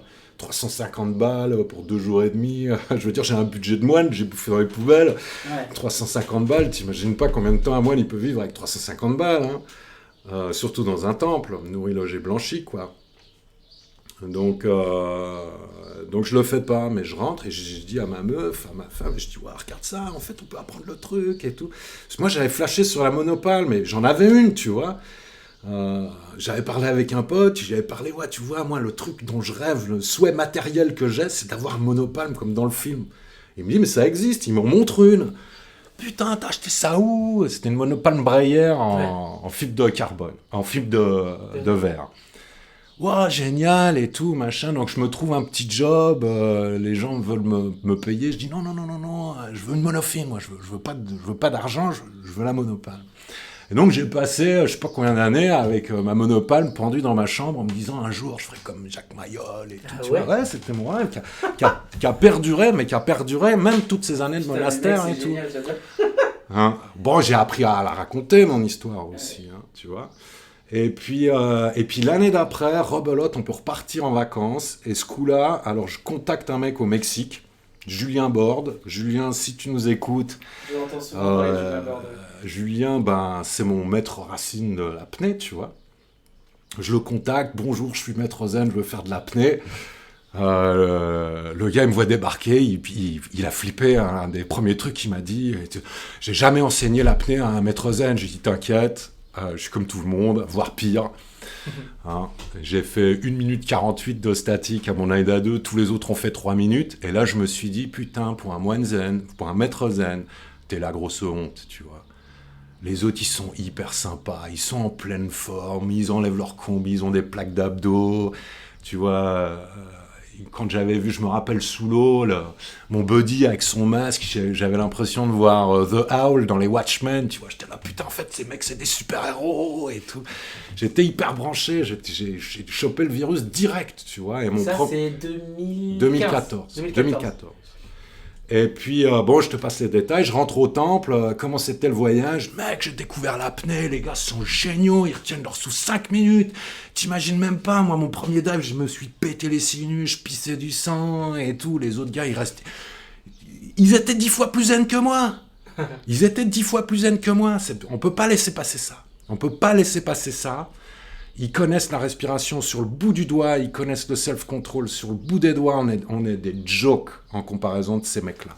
Donc moi, je voudrais montrer aux autres moines les techniques de respiration et de relaxation que j'ai appris pendant ce cours. Et il a été très clair, il dit, si tu veux enseigner quelque chose, je voudrais que tu deviennes instructeur. Donc j'ai fait AIDA. Julien, c'est ça? Julien Borde t'a dit ça? Non, mon maître zen, maître Kosen, m'a dit, si tu veux enseigner dans le temple aux autres disciples les exercices de respiration des apnéistes, je voudrais que tu deviennes instructeur d'apnée. Ok. Alors, bon, ben, c'est simple, hein, la discipline avec un maître, le maître dit, tu fais, si tu fais pas, c'est fini. Donc je fais en 2015 mon AIDA 3, avec Louisa Collins. Super cool. C'était où? À Ibiza. Ok. À Ibiza, j'étais invité pour un Spirit Festival, machin, donc j'y vais, et puis entre deux cours de méditation, je me lance dans l'AIDA 3, c'était génial, hein. C'était vraiment génial, je me rappelle mon premier dive de l'AIDA 3, elle tire la corde à 24 mètres, puis elle me dit, bon, mais tu peux commencer, quoi. Et moi, je me dis, merde, tu vois, j'ai l'habitude d'un mètre, quoi. Donc elle fout la corde à 24 mètres, j'en conclus qu'il faut que je plonge à 24 mètres, sans warm-up, rien du tout, j'ai pas d'entraînement depuis mon AIDA 2. Flamme, tu vois, je balance 24 mètres du premier coup et tout, machin, je reviens à moquer, il y avait des méduses partout et tout, elle me regarde comme ça, paniquée. Ah bah tu ferais un super plongeur safety, quoi, t'as fait 24 mètres sans warm-up. Je dis, bah t'as pas dit qu'il fallait que je fasse de warm-up, hein, rien du tout, tu m'as dit vas-y, donc j'y vais, hein. Ouais. C'est pour ça que moi je fais pas d'open line. Ben voilà, moi aussi, tu vois, là c'est le coup classique, quoi. Et puis comme, bon, on parle ensemble, elle me dit, tu feras un super safety freediver, tu devrais aller à Dahab, voir Stephen Keenan, fais ton AIDA 4 avec Stephen Keenan. Ah. Donc je suis venu à Dahab pour la première fois, j'ai fait mon AIDA 4. En 2016 du coup. Ouais, 2016, j'ai fait mon AIDA 4 avec Keenan. Keenan, super cool, quoi. Je veux dire, je tombe amoureux direct, le mec il est hyper sympa, en plus ça le fait marrer d'avoir un moine qu'on retrouve dans l'étoffe, tu vois. Donc, et puis lui, il avait des histoires où il s'était échappé d'un plan pas possible en se déguisant en curé, tu vois, un truc en Afrique. Donc ça lui, il était pas, il m'avait pas idéalisé comme la plupart des gens pensent. Les moines bouddhistes, ils sont des gens parfaits, des saints, des trucs comme ça. Donc, hyper cool et tout. Puis il voit que j'ai envie, hein. Il voit que j'ai envie. Puis je lui raconte mon projet. Je dis, il faut que je devienne instructeur. Parce que si je veux enseigner, si je veux ramener de la vitalité dans ma communauté, il faut que je devienne instructeur. Donc il me pousse, il me dit, ok, fais un master, reste un mois, reviens pour le cours d'instructeur et tout. Et je dis, bah t'es mon maître, je fais ce que tu dis. Donc je retourne, j'en parle, j'essaie de glaner un peu de thunes, je fais un crowdfunding. Ah ouais? Ouais, je demande un SMIC de l'époque, 1448 €. Pour payer la formation. Pour payer la formation, le billet d'avion, machin et tout. C'est une histoire magnifique. Tout d'un coup, quelqu'un me balance tout le pognon et tout. Ouais. Quelqu'un aux États-Unis. Ouais, Pourquoi? Qui avait fait un rêve et tout. Ah ouais, une histoire hallucinante. Alors raconte ça. Il a fait un rêve de quoi? C'est une nana qui me donne 100 $. Mais je la connais pas, tu vois. Et je me dis, bon, bah 100 $. Puis c'est la crowdfunding, c'était ou tout ou rien, tu vois. Ouais. Soit t'arrives au tout, Oui. soit t'arrives. Et puis bon, il me manque le reste, tu vois. Et puis le lendemain, elle balance tout le reste. Donc d'abord, elle me file 100 $, et le lendemain, elle me balance tout le reste, et je la connais ni d'Ève ni d'Adam, je sais pas qui c'est, tu vois. Ça arrive parfois, c'est fou. Donc je la contacte, je dis, qu'est-ce que vous voulez en échange et tout, vraiment, merci, pourquoi vous me filez tout ce pognon et tout.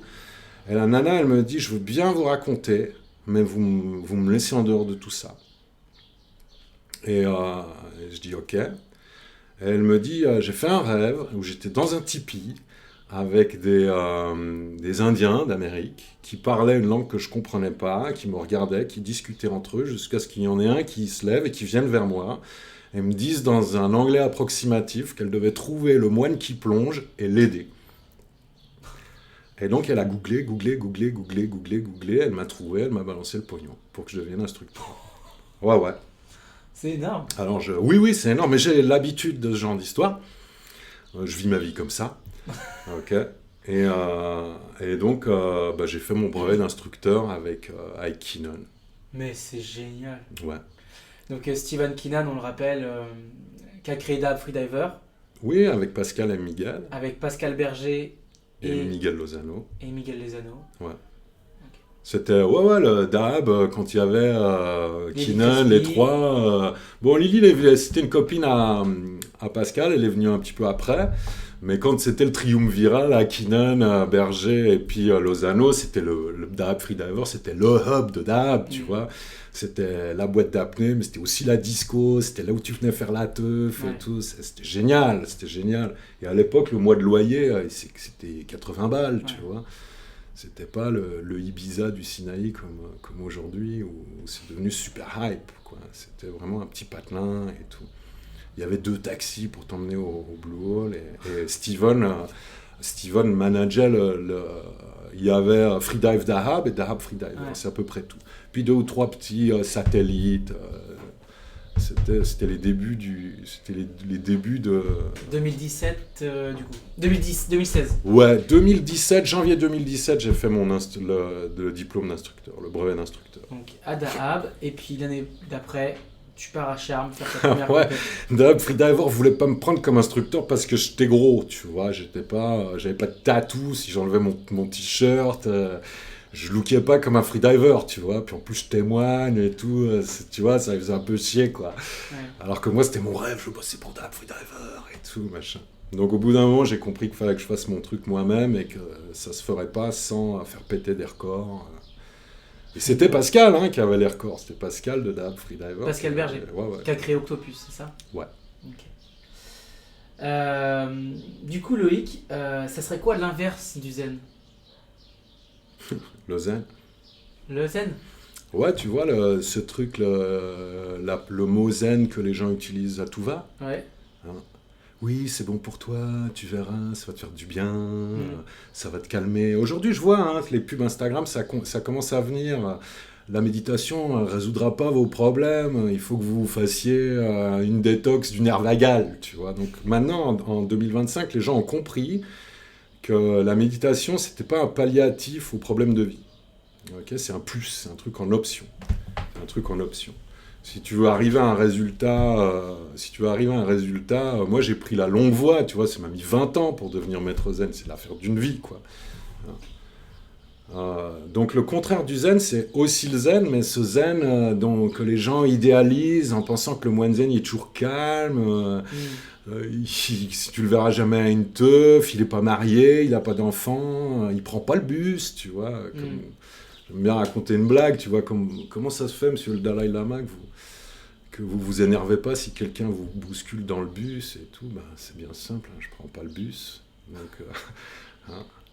Donc le contraire du zen, c'est de perdre le contrôle. Tu vois, une crise de colère, c'est pas le zen. Un pétage de plomb, c'est pas le zen. La méchanceté, c'est pas le zen.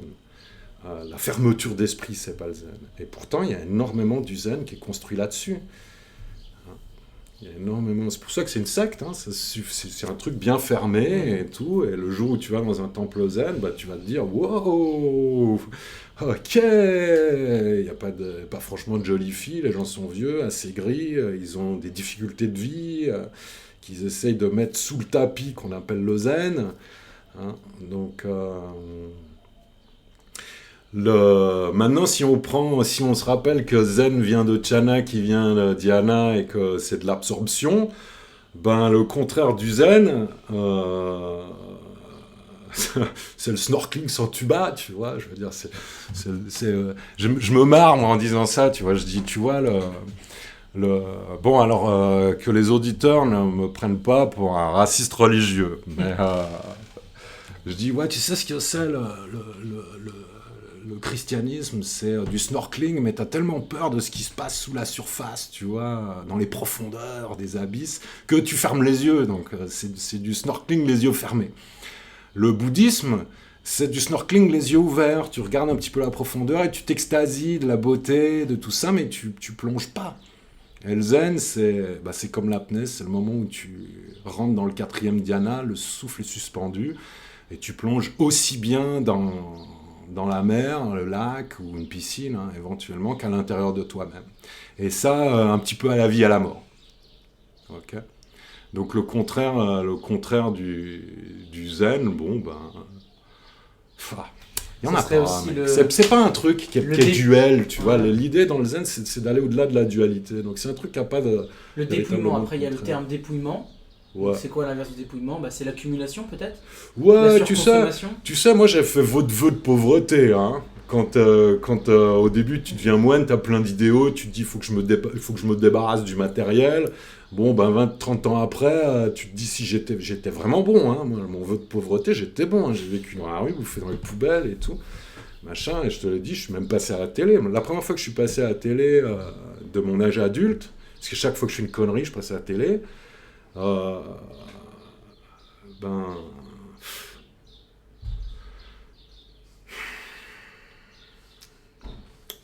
Si tu fais vœu de richesse, vœu de pauvreté, c'est facile, hein. Tu viens te poser à table, tu donnes pas de cours, ou tu donnes un cours toutes les 3 semaines, prendre le taxi pour aller à Sharm el-Sheikh, c'est... Tu vois, c'est saigner et tout. Bon, c'est très proche du vœu de pauvreté. Il y a beaucoup d'apnéistes qui vivent dans un seuil de précarité, avec une très haute qualité de vie et beaucoup de résilience, donc ça va. J'ai des amis en tête, là, à Dab. Ok. Donc maintenant, imagine que tu fasses vœu de richesse, parce que ça devient utile.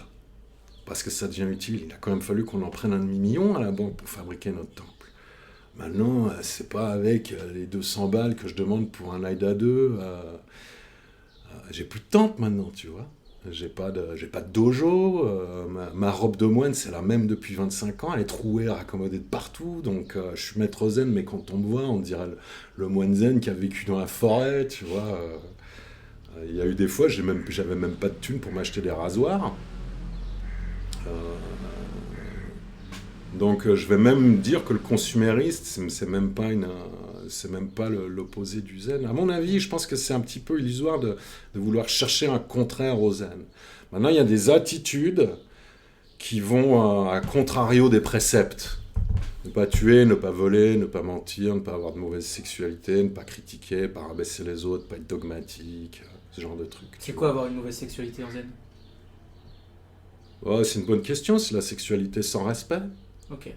Il y a beaucoup de gens qui sont très abusifs, tu vois. Au jour d'aujourd'hui, c'est devenu trendy, hein, le narcissisme, le pervers narcissique, le manipulateur qui cherche du sexe. Mais en religion zen, il n'y a pas, par exemple, l'homosexualité interdite ou des choses comme ça. Non, mais les dortoirs sont pas mixtes.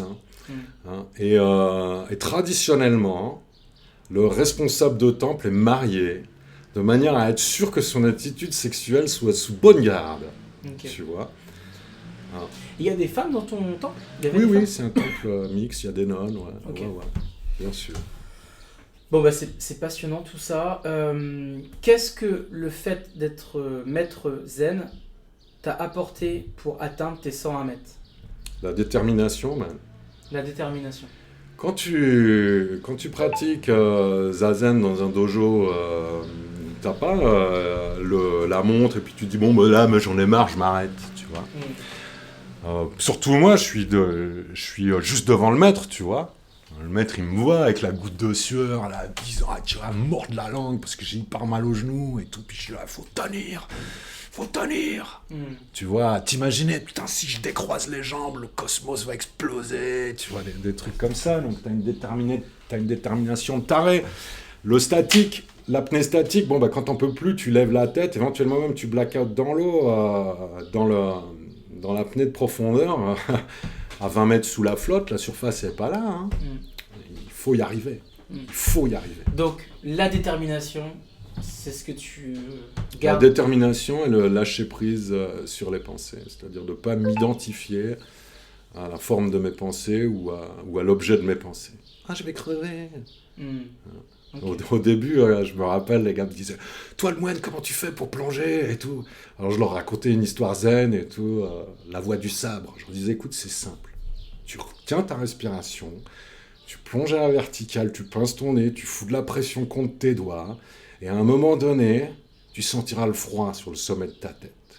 Et ça voudra dire que t'es mort. » Et les gars, regarde, mais c'est super morbide et tout. Je disais, ouais, c'est comme ça que je plonge. Je savais pas compenser du tout. J'ai quelques vidéos sur mon compte YouTube où tu vois une descente en poids variable à 47 mètres. On entend tout du long. Non, pour moi, c'était une question de vie et de mort. Ça a toujours été ça. Puis j'avais l'habitude avec le zazen de cette discipline extrême.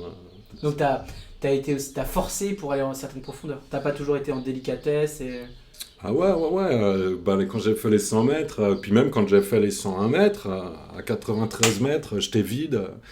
Mouthfeel fini, plus rien. Je me rappelle les 100 mètres à 93 et j'ai plus rien. Et je me suis dit, mais putain mec, c'est toute ta life que t'as passé pour faire ce truc. Okay.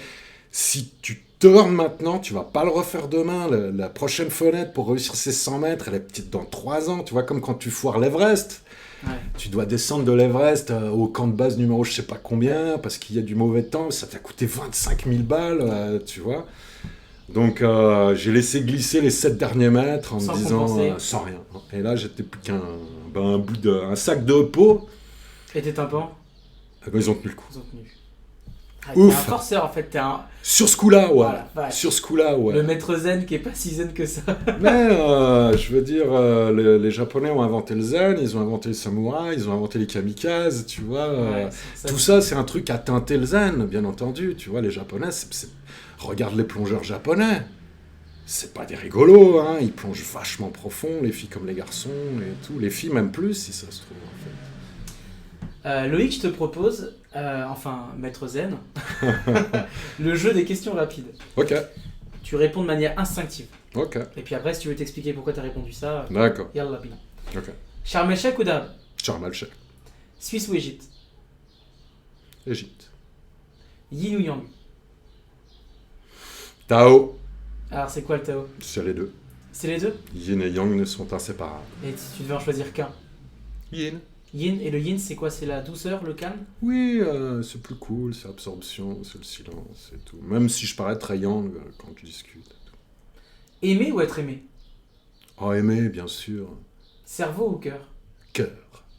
Aïda ou Koumas? Aïda. Colère ou varice? Avarice. Oh, bah, je préfère encore me foutre en colère que d'être un greedy, quoi. Star Wars, Harry Potter ou le Seigneur des Anneaux?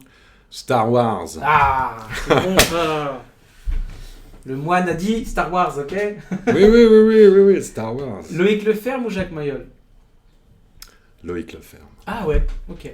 Ouais, j'ai un immense respect pour Loïc Leferme, je porte son nom. Les deux, je veux dire, Jacques Mayol a pratiqué le zen. Ok, quand il cherchait un refuge intérieur, il a pratiqué le zen au Japon. Il est parti. J'ai vu même des photos de la posture de Jacques Mayol, tu vois, même moi je suis là, putain, et tout. Donc j'avais, en tant que moine zen, j'avais une dette à payer dans l'apnée à Jacques Mayol pour plonger à 100 mètres.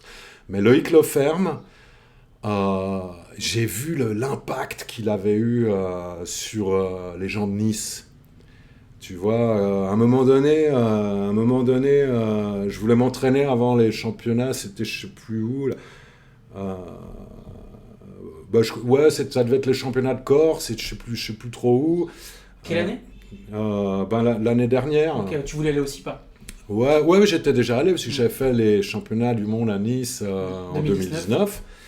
Et puis je mets sur internet, je dis ouais, je cherche un spot à Nice, pas trop cher pour pioter. Et la femme de Loïc Leferme m'a dit tu peux venir à la maison gratuitement. Et Valérie. Ok. Valérie. J'ai jamais rencontré. Si elle m'écoute, je suis encore hyper reconnaissant. Ça a été un immense honneur. Je suis sa fille sur les réseaux sociaux et tout. Je reconnais le visage de son père. Et puis aussi, quand j'ai bossé à Freediving World au début, puis que Arnaud Gérald est venu s'entraîner pour faire son premier record du monde, et puis qui m'a rencontré, salut, je m'appelle Loïc, et ça lui a fait boum, et tout de suite il m'a raconté, ouais, j'ai commencé l'apnée par Loïc Leferme, ça me fait un truc de savoir que c'est un Loïc qui va s'occuper, s'il n'y en a pas des masses, des Loïc, et puis ils sont généralement les repères, tu vois. Hein, donc, et puis j'ai lu un bouquin un jour, je crois que c'est Loïc Leferme qui l'a écrit. L'homme-poisson. Quelque chose comme ça. Ouais. Attends, je l'ai là, regarde. C'est celui-là. Bon, je te dis pas que j'ai lu tout le bouquin. Hein. La descente de l'homme-poisson. Voilà. Alors, je bossais chez Yoram Zekri à... Voilà, tu vois, et je lis le truc, mon cœur, le gars, il parle de ses sensations internes. Voilà, puis voilà, je me rappelle ça. Je me relaxe, je bouge la tête dans l'eau. Claude Chapuis, dit Chaps, mon coéquipier, mon mentor. Je me dis, putain, mais c'est la même chose, la relation de maître à disciple, la profondeur, tadadi, dadadi, dadada. Et j'étais enchanté, mais tu n'imagines pas la gratitude que j'ai pour toute cette bande de grands éveillés des profondeurs. Tu l'as ce livre avec toi? Non, j'ai pas de livre. Je te l'offre, il est pour toi. Ah ouais? Ouais. Oh, merci, mec, ça me fait chaud au cœur. Et Et tu vois, je me rappelle quand je suis arrivé en 2019 au championnat du monde, j'ai rencontré Chaps.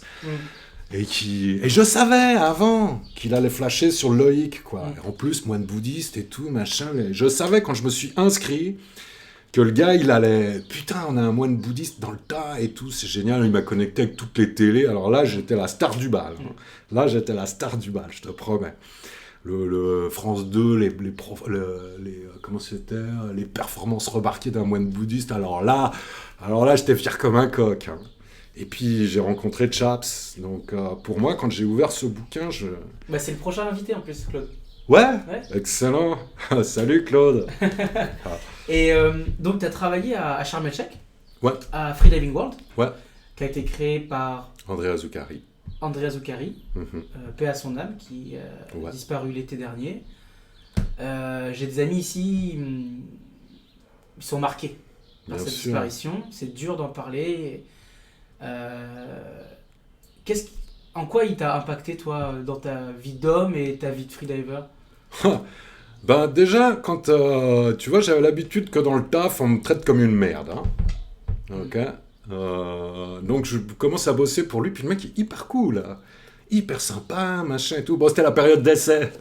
C'est un bon businessman. Hein. Et après la période d'essai, putain, casse-burne comme c'est pas permis, quoi. Casse-burne comme c'est pas permis. J'ai pas bossé longtemps pour lui. Le mec, il m'a dit d'entrer, si tu plonges pas à 60 mètres avec le masque comme ça, j'ai pas besoin de toi, tu vois. Et puis le mec, il m'avait engagé pour aider Tito. Ouais, Tito Zappala. Voilà, Tito Zappala. Et puis Tito a posé les plaques 2 jours après que je commence. Et il est parti, c'est ça? Ouais. Il a eu une altercation avec Andrea, puis c'est barré. Donc je me suis retrouvé à devoir manager la plateforme tout seul. Andrea était même pas là et tout. Vlan! Tu vois, il m'a catapulté sur le truc. Donc il a fallu que j'y aille à fond. Puis je me suis tapé tous les mastodontes, tu vois, qui venaient maintenant un petit peu moins, tu vois. Mais il y avait Walid Boudiaf, Stick Pride, Stick Pride, tous ces gens-là qui plongeaient à plus de 100 mètres. Moi, tu vois, plonger à 60 mètres avec le masque, c'était pas donné. Ils voulaient pas me prêter le scooter, il fallait que je me tape des safety à 40 mètres en bipalme. Donc, ouais, j'en ai bien chié. J'ai perdu 17 kilos. J'ai perdu 17 kilos en 4 mois. Je rentrais à la fin de la journée, je chialais dans mon assiette et tout, tellement j'étais crevé. Il m'a tiré jusqu'au bout et un jour, j'ai chipoté sur le truc et on s'est séparés. On s'est séparés. Alors là, on était vraiment les pires ennemis, tu vois. Ah ouais. Là, j'étais vraiment... bip, bip, bip, bip, Ouais. tu vois. Et on est redevenus potes quand il a organisé sa première compète. Alors ouais, je suis zen et tout, nanani, nanana, mais quand il a organisé sa première compète, je me suis dit, putain, je vais lui faire ravaler la monnaie de sa pièce, je vais à la compète, je vais tout péter, quoi. Il devra me traiter avec respect. C'était en 2023? Alors ça... Non, c'était... Non, mais je suis bête, oui, 2023. Peut-être 2019. Ouais, 2019. Ok. 2019, où il avait organisé... Avant les championnats du monde. Ouais. Ou alors votre début... Ouais, c'était 2000... Ou je sais plus, 2020, pendant Parce qu'en l'année 2023, t'as Covid. fait 2e overall, juste derrière Sergei Zikov. Ouais, bon, bah, tu sais, alors mon palmarès, je m'en rappelle pas par cœur, mais c'est vrai que toutes les éditions de la Freediving World Cup, je me suis toujours foutu sur le podium, ou à l'overall, ou dans une certaine discipline et tout. Ok, donc la Je me relation- rappelle Zuccari, tu vois. Ouais. Zuccari, genre à l'entraînement, j'annonce 98 mètres, je voulais taper les 100 mètres, et je te jure, j'ai somatisé, mais c'était horrible, hein. Je me suis pété le crâne, j'ai eu des trucs, mon corps se rebellait, il voulait pas. Mon corps, il avait peur, comme c'était pas permis, il fallait que je fasse un saut de 10 mètres en une année.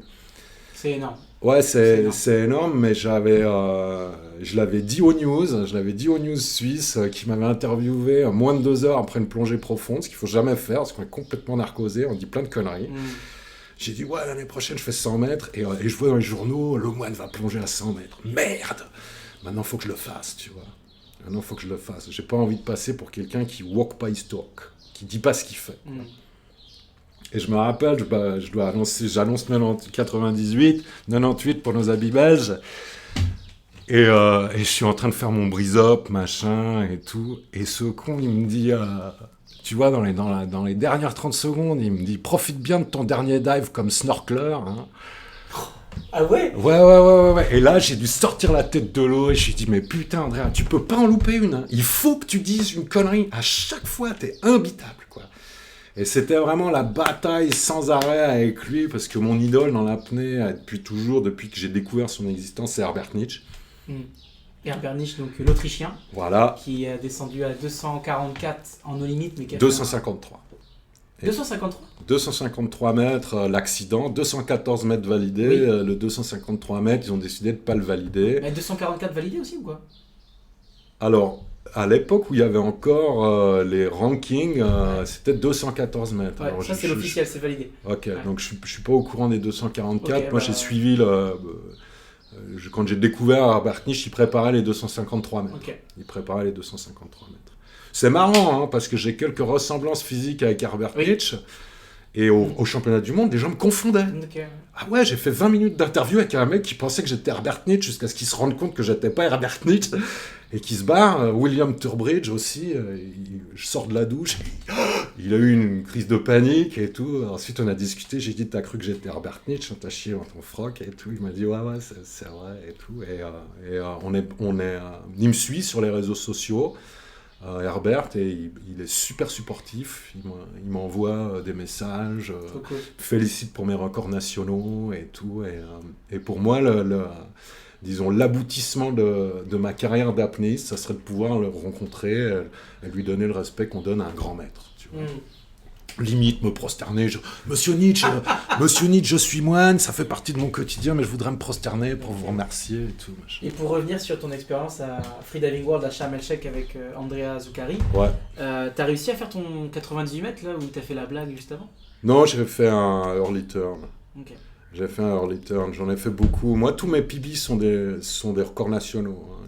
J'ai jamais annoncé en compétition un truc que j'avais fait à l'entraînement. Ah ouais. Ouais, j'ai toujours balancé 5 mètres de plus, genre, yalla, let's go. Sérieux? Mais oui, mais parce que c'est le stress avant le départ est inversement proportionnel au calme dans la profondeur. Donc, plus t'es stressé avant de partir, plus t'es calme à la descente. Tu vois, moi j'aime bien me dire, tu vois, j'entends la petite voix derrière, là, du côté droite, là, qui dit « On va jamais y arriver !» Et moi je réponds à cette petite voix, je dis « C'est pas toi qui va faire le dive, c'est moi. » Et vlan, j'y vais. Et quand je me concentre, je pense au truc... je pense à Herbert Nietzsche, moi, avant de plonger, je prends ma dernière inspi, je dis « Bac jusqu'à ce que t'exploses et tout. » Moi je suis pas un Français, moi je suis pas un romantique de l'apnée, je cherche pas les sensations. Je vais droit au but. Ah t'es un bourrin. Le bourrin zen.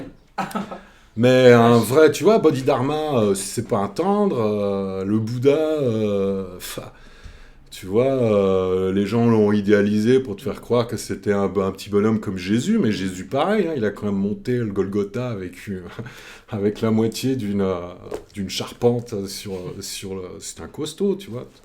Donc il y a des figures de la spiritualité, c'est normal qu'on devienne un costaud, quoi. C'est pas évident, il y a énormément de compétition dans les temples zen, il y a énormément de sacrifices, donc tu deviens un bourrin. Puis mon maître voulait que je devienne un gros bourrin, c'est sûr. C'est incroyable ce que tu racontes, c'est... Ok. Est-ce que tu penses que tu as cherché à devenir maître zen parce que tu as une énergie débordante, que tu as un côté extraverti fort, et que tu cherches à canaliser une énergie? Non, il fallait juste que je revienne un petit peu à moi, tu vois. Moi j'avais des grosses dreadlocks avant de me raser la tête. Alors j'étais dans le monde psychédélique, le chamanisme, et puis j'y suis pas allé à moitié, tu vois. Je suis parti tout seul au Mexique, dans le désert, Donc dans tu as la fait Sierra des séances et de tout. ayahuasca? Non, ça c'est pour les new, ça c'est pour les new, ça c'est pour les gens qui ont besoin d'un encadrement. Moi j'ai suivi non que je veuille vraiment parler de ça, mais j'ai suivi l'initiation des chamans de San José, qui est un truc pareil à la vie, à la mort et tout. C'était costaud. Mais je veux pas m'étaler trop sur le sujet, parce comme que tu veux. comme c'est déjà pas mal de devoir mixer l'apnée, j'ai un bonhomme sur un autre podcast qui voudrait connaître mes aventures mexicaines, mais je lui dis attends, on a le temps. Et Loïc, si tu devais nous donner une citation, une citation que tu aimes, tout simplement.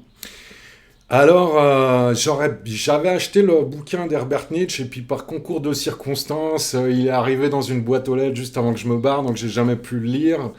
Mais je me rappelle, je crois, dans le bouquin de Pellizzari, j'ai pu... quelqu'un avait mis une photo, tu vois, sur Internet de la partie Herbert Nietzsche. Donc j'ai zoomé, puis j'ai regardé. Et Herbert Nietzsche, il dit qu'il a jamais eu de coach, tu vois. Je crois qu'il a même jamais fait un putain de cours d'apnée. Enfin, un cours d'apnée, pardon. Et il dit, je crois, il dit un truc comme ça. Ben, si vous faites de l'apnée avec un coach... au mieux, vous serez juste aussi bon que le coach, voire meilleur que votre coach, alors que le but véritable de l'apnée, c'est de devenir meilleur que soi-même, c'est de se dépasser soi-même. Et il dit, à chaque fois qu'il y a une limite, je l'observe, une porte s'ouvre et je vais au-delà. Et s'il y a un truc dans le bouddhisme zen qu'on répète tous les jours, c'est au-delà, au-delà, au-delà du par-delà, tu vois, c'est le sutra, quoi. Gyatei, Gyatei, Yara, Gyatei, des heures et des heures, tu vois. Comment tu le dis exactement? Gyatei. Gyatei, ça veut dire au-delà. Au-delà, au-delà, au-delà du par-delà, jusque sur l'autre rive de l'éveil. Et retour à la surface. Ça, c'est la petite dédicace de l'apnéiste que je suis devenu, même si je suis... Ouais, bon, ben voilà, quoi, je suis lié à la religion pour le reste de mes jours. Pas nécessairement à l'apnée, mais en tout cas, la religion zen. Donc, quand j'ai lu que Herbert Nietzsche n'avait pas eu de coach et qu'il fallait y aller tout seul, tu vois, moi j'ai appris le mouthfeel tout seul et tout, je me suis squeezé tout ce qu'il fallait se squeezer, je pétais un tympan et tout, machin. Et pour moi, la démarche spirituelle du zen, telle que je l'ai faite, avec tout, mon cœur, mes tripes, mon âme, ma moelle, eh ben, c'est exactement le même esprit avec lequel j'ai plongé.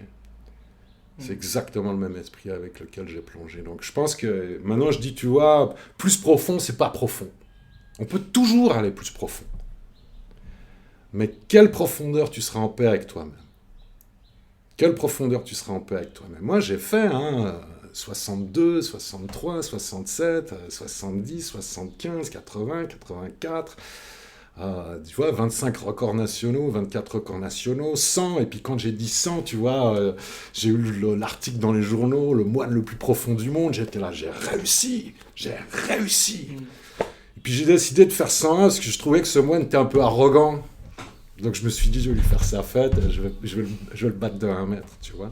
Donc c'était, l'apnée, pour moi, c'est une aventure avec moi-même, sans guide. J'ai passé toute ma vie ou avec mes parents ou avec mon maître. Et dans l'apnée, j'ai découvert, disons, la deuxième moitié du chemin, celle qu'il faut faire tout seul. Donc aujourd'hui, quand tu t'entraînes, tu t'auto-coaches. Tu n'as pas de coach. Ouais, j'ai pas de coach. Enfin, bon, de temps en temps, j'aime bien avoir un pote à la surface qui me dit un truc. Il y avait Olivier Serveur. Salut Olivier, si tu nous écoutes. Olivier, super coulant. Et puis, un jour, quand Fabio Latuno, il a été disqualifié à la Freediving World Cup, je savais que j'allais péter les 100 mètres. Je savais que ça allait faire du foin sur Internet. J'étais désolé pour Fabio, parce que je l'avais quand même vu venir. Fabio, notre copain allemand. Ouais. Donc, je lui ai demandé d'être coach. Alors, je crois que quelqu'un lui a finalement fait la remarque qu'à la surface, il faut dire « breathe, breathe, breathe, nose clip ». Et pas breeze. Et puis lui, il gueule tellement fort que ça sonne comme un flic américain. Freeze. Et je regarde encore et encore la vidéo et il m'a dit 6 ou 7 fois respire. Donc je suis parti en LMC.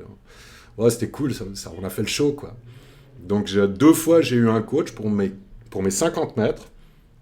Olivier Serveur qui me tenait, qui était tout donc mimi, ça, c'est coach, tout gentil. on parle en contexte compétition, quoi. Voilà, ouais. Ah, mais de prof? Ouais, de prof? Non, j'ai juste, quelque part, j'avais mis sur les réseaux sociaux, j'avais dit, Andrea Zuccari va devenir mon coach multidimensionnel. Parce que je l'admirais aussi au niveau du business et tout, tu vois. C'est quand même quelqu'un qui a beaucoup de pognon, qui avait été vendeur d'ordi, vendeur de bagnole, vendeur de moto et tout, qui s'est fabriqué lui-même, qui a plongé à 187,5. Ça fait marrer, ça c'est vraiment du Andrea qui compte encore les virgules après 180 mètres, tu vois. Ouais. Et lui, il m'a simplement dit, tu te démerdes, hein. Un jour, il y avait la Blue Week, il me fout la sled driver, C'est quoi ça, la le conducteur de gueuse. Ouais. Tu vois, je devais emmener les mecs, je sais pas, je crois que j'ai dû faire 12 dives à 60 mètres en l'espace de 2 heures. T'es Et tout. sérieux là? Et le gars, il me dit bon, bah, tu fais ça, tu manages ton temps de surface, hein, t'arranges pour pas crever. Voilà. Mais ça, c'était les instructions d'Andrea et ça sonnait. Et moi, tu sais, si je suis quelqu'un comme coach, je le suis de la même manière que j'ai suivi mon maître. Il dit tu fais ça, je fais ça, même si je dois foutre ma vie en danger. Et j'ai compris que c'était pas comme ça qu'on développait de la sagesse. Ok. Donc non, j'ai pas de coach. Je regarde quelques petites vidéos pour m'inspirer de trucs, tu vois. J'ai regardé Abdel, comment il brasse, j'ai regardé Molchanov. Tu vois, quand il fait ses ondulations en profondeur, j'ai bien compris qu'il faisait un peu de reverse pack.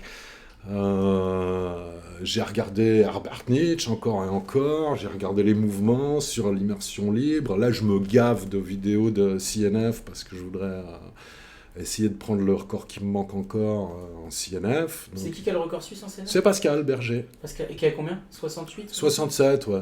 Idéalement, il faudrait que je fasse 68.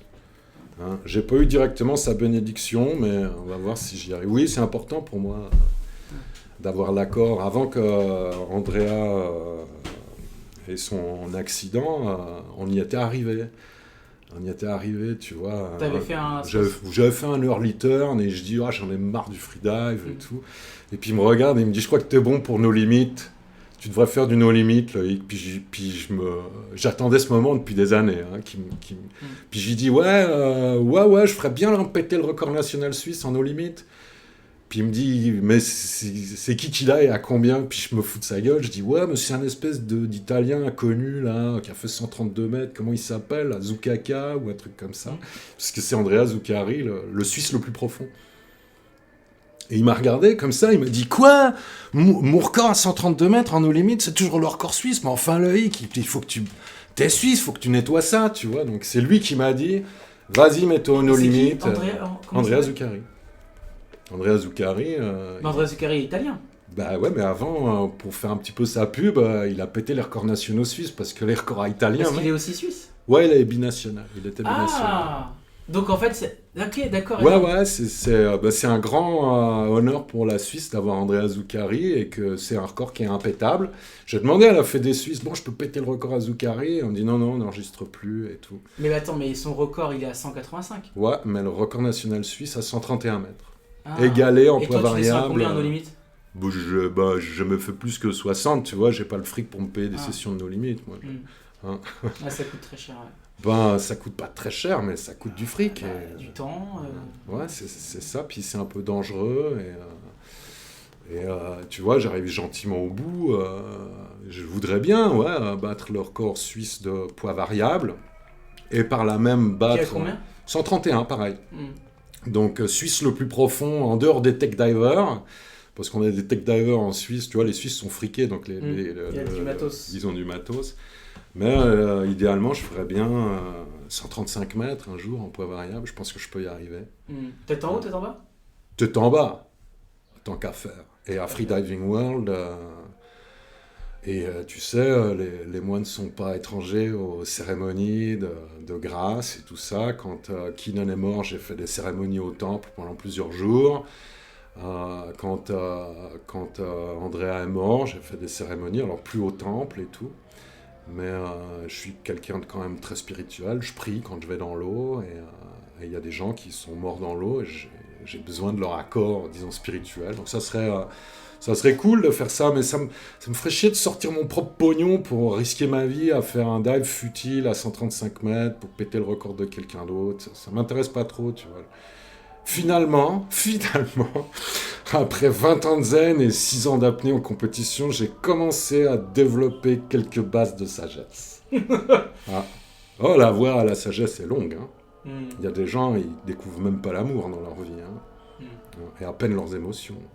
Donc avant qu'on arrive au niveau de la sagesse, il faut vraiment faire beaucoup, beaucoup d'efforts. En ce moment, j'ai une élève qui a 75 ans. C'est la première fois de sa vie qu'elle commence à ralentir, tu vois. Et elle est toujours à vouloir aller plus loin, machin, toujours dans le...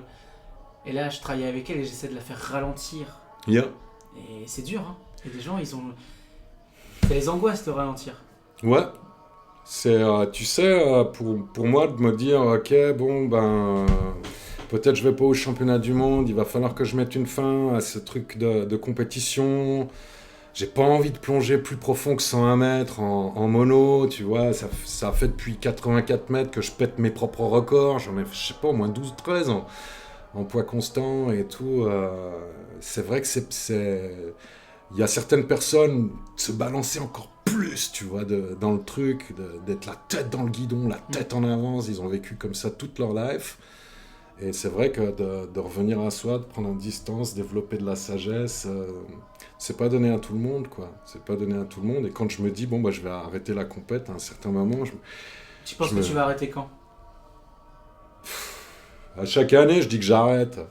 Chaque année, je dis que j'arrête. Mais j'ai pas envie de faire plus profond en mono. C'est bon, faut laisser un peu la place, tu vois.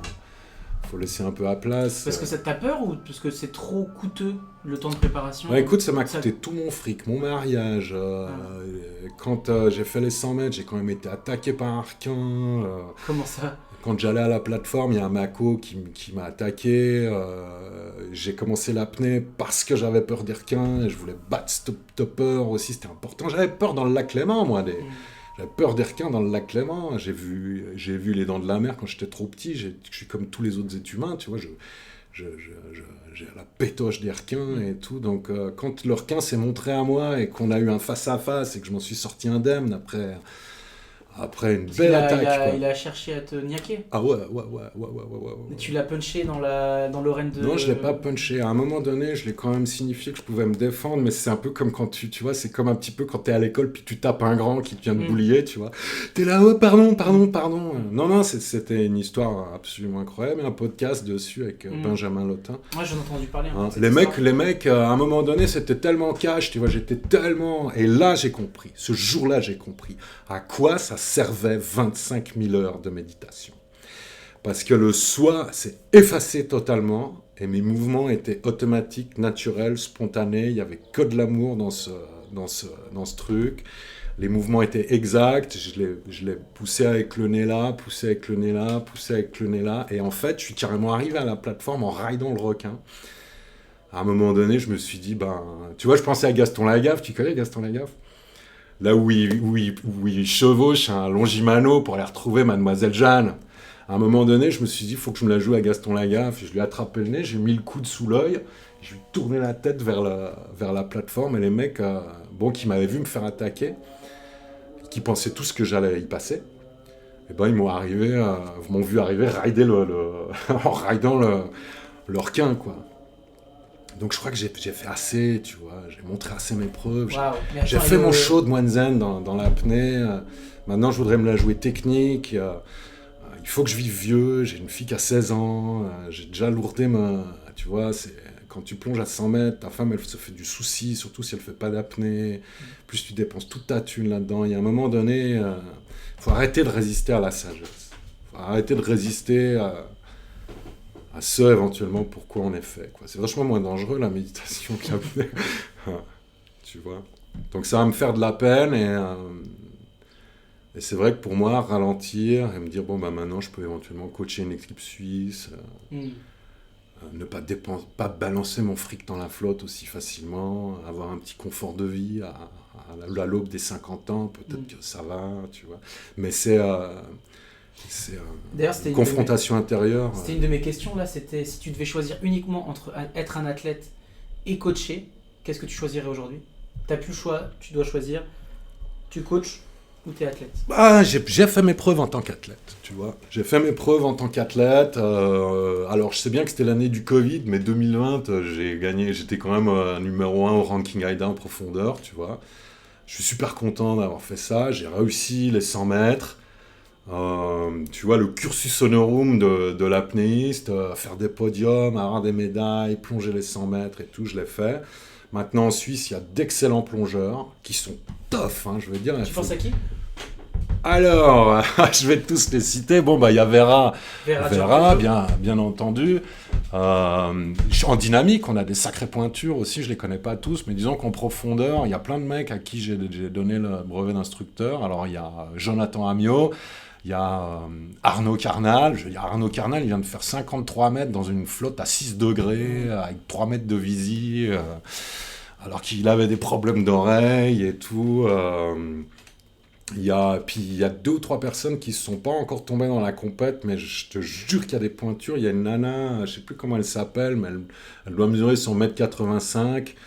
Et à 6-7 minutes de statique, quand tu la vois faire de la compense dans une bouteille, c'est des bulles de champagne qui durent pendant 2 minutes. Donc il y a vraiment un gros potentiel chez les Suisses. Puis je pense que là, tu vois, là, depuis que j'ai commencé la compète, puis que j'ai fait un peu mon show, il y avait quelque chose comme 300 personnes dans la fête des Suisses. Maintenant, il y a plus de 600. Le rayon décathlon du matos d'apnée, il est vide en 1 semaine. Les gens font de l'apnée dans les rivières, dans les piscines, dans le lac. Il y a un championnat suisse auquel les Allemands viennent. Donc je pense que, tu vois, c'est un petit peu comme on dit la Hollande, l'autre pays du fromage. J'ai envie de dire la Suisse, c'est l'autre pays de l'apnée, tu vois. C'est là où on plonge un lac, il n'y a pas de visi, il y a des thermoclines de malades et tout. Donc ça me ferait... Et puis Chris Langer, il est hyper doué, il est champion du monde 6 masses dans la catégorie master ou senior, je sais pas quoi, il plonge à plus de 80 mètres. Donc il y a des sacrées pointures. Et comme moi j'ai galéré pendant toutes ces années à trouver du sponsoring, alors que la Suisse c'est un pays riche, hein. Ouais.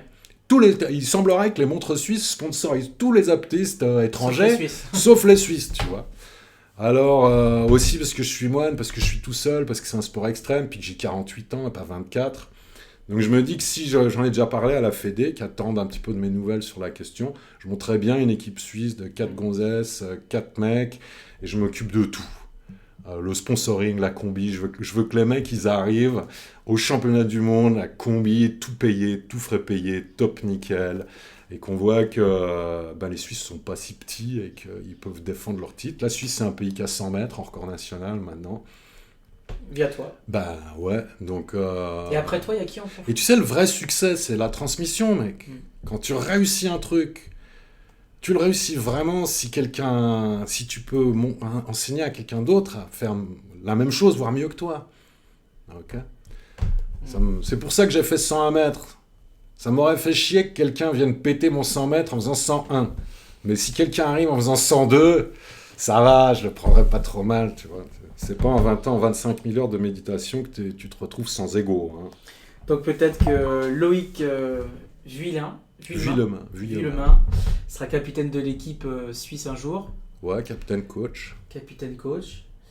Est-ce qu'il y a une question que je ne t'ai pas posée à laquelle tu aurais aimé répondre ?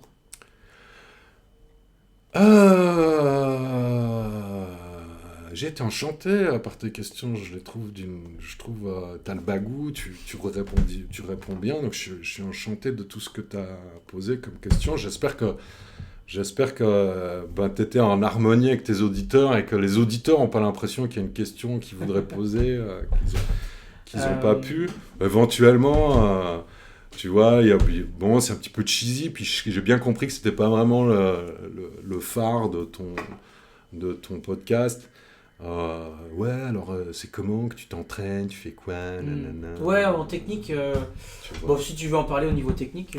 Bon, je balance du FRC, tu vois. Quand j'arrive à faire 45 mètres en FRC avec mon monstre masque, là, avec mon masque de scuba diver, et je passe à la plateforme. Généralement, je passe de 45 à 65, puis je monte de 5 mètres en 5 mètres en 5 mètres. Je fais monter la pression, vraiment à tous les niveaux. Hein. J'annonce le truc à l'avance. Je vais faire péter un record national. Je me fous une pression de monstre.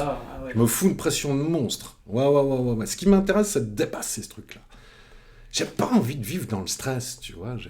J'en ai, tout le monde en a, quoi. Mais tu te le crées, là, du coup. Ouais, parce que moi, tout seul, non, ça m'intéresse beaucoup d'aller au-delà.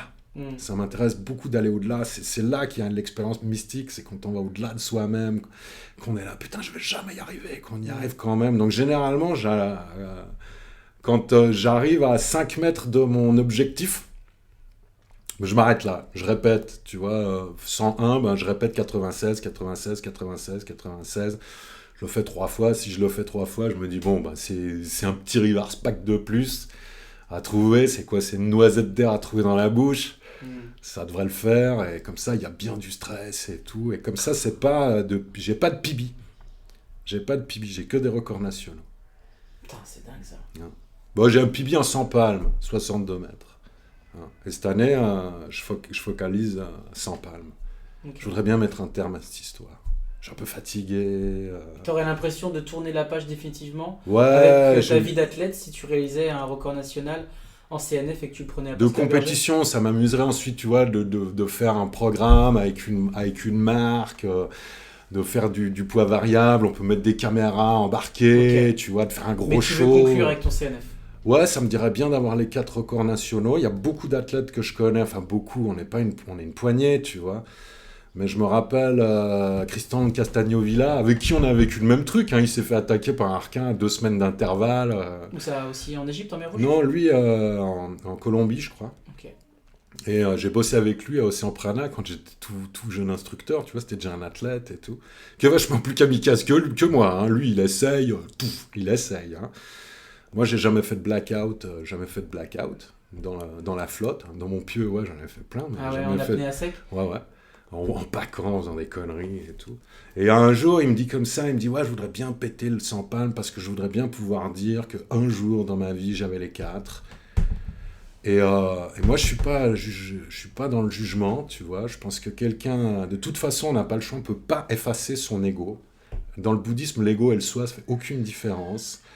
Et quand quelqu'un, il a envie de faire un truc pour lui et que les autres vont lui dire c'est l'ego, moi je le soutiens, je l'encourage. Je préfère voir des égos heureux, brillants, successful, que des gars qui passent leur truc, leur vie à se dire qu'ils sont pas capables, et qui abandonnent avant d'avoir essayé, quoi.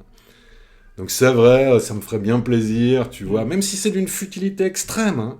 Je pense que la grande rencontre dans le sport de compétition, c'est de faire face à la futilité, surtout en apnée, parce qu'on te demande, alors tu gagnes quelque chose quand tu fais un record national, mais que dalle, c'est comme les gladiateurs, ben, ce soir je peux rentrer chez moi, puis on me fouettera pas, c'est tout, tu vois. Hein.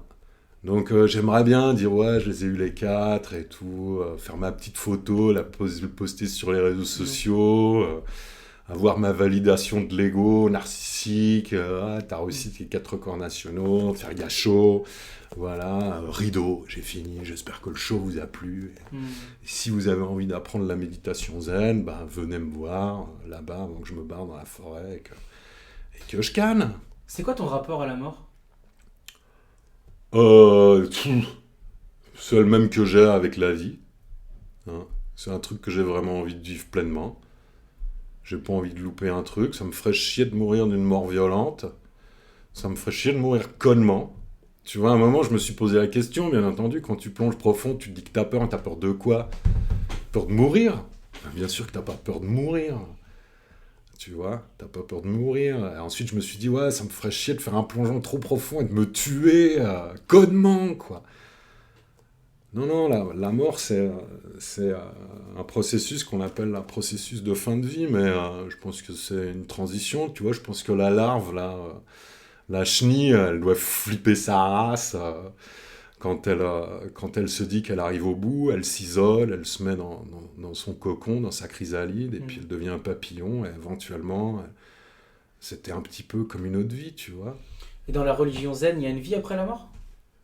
Non, il y a une vie après la vie, mais il y a pas de truc après, j'en sais rien, tu sais, mec, personne peut... Moi, j'ai fait une expérience de mort imminente quand j'étais ado, tu vois, donc... Il n'y a personne qui est revenu pour te dire exactement ce qui se passait. Puis les mecs qui sont revenus, ben, ils sont vivants, tu vois. J'ai un rapport à la mort qui est précis, que je voudrais qu'il soit scientifique, tu vois. Je pense que... Et ça, les apnéistes vont le comprendre. Tu vois, quand tu retiens ton souffle en apnée statique, il y a un moment donné où le temps et l'espace... t'as plus le contrôle dessus. Une seconde peut être une minute peut paraître une seconde. Et ça, pourquoi? Parce que le rythme respiratoire est suspendu. Et notre corps, il est plein de rythmes. Tu as ton cœur qui bat, tu as ta respiration, éventuellement tu as des rythmes cellulaires et tout ça. Donc, tu vois, quand tu meurs, tu n'as déjà plus le rythme respiratoire, tu n'as plus le rythme cardiaque. Et à ce moment-là, je pense que ton corps, il a pas de repère temporel. Ok ? Donc il ne faut pas confondre la mort avec ce qu'on appelle chez les Tibétains le bardo, c'est-à-dire le déroulement de l'après-vie. Tu vois, cette espèce de truc, de fantasme qu'on va aller au paradis et tout ça. Je pense que... Et la doctrine du nirvana, comme l'enseigne le Bouddha, la cessation ultime des réincarnations et des transmigrations et tout ça, c'est l'arrêt final, tu vois, c'est fini.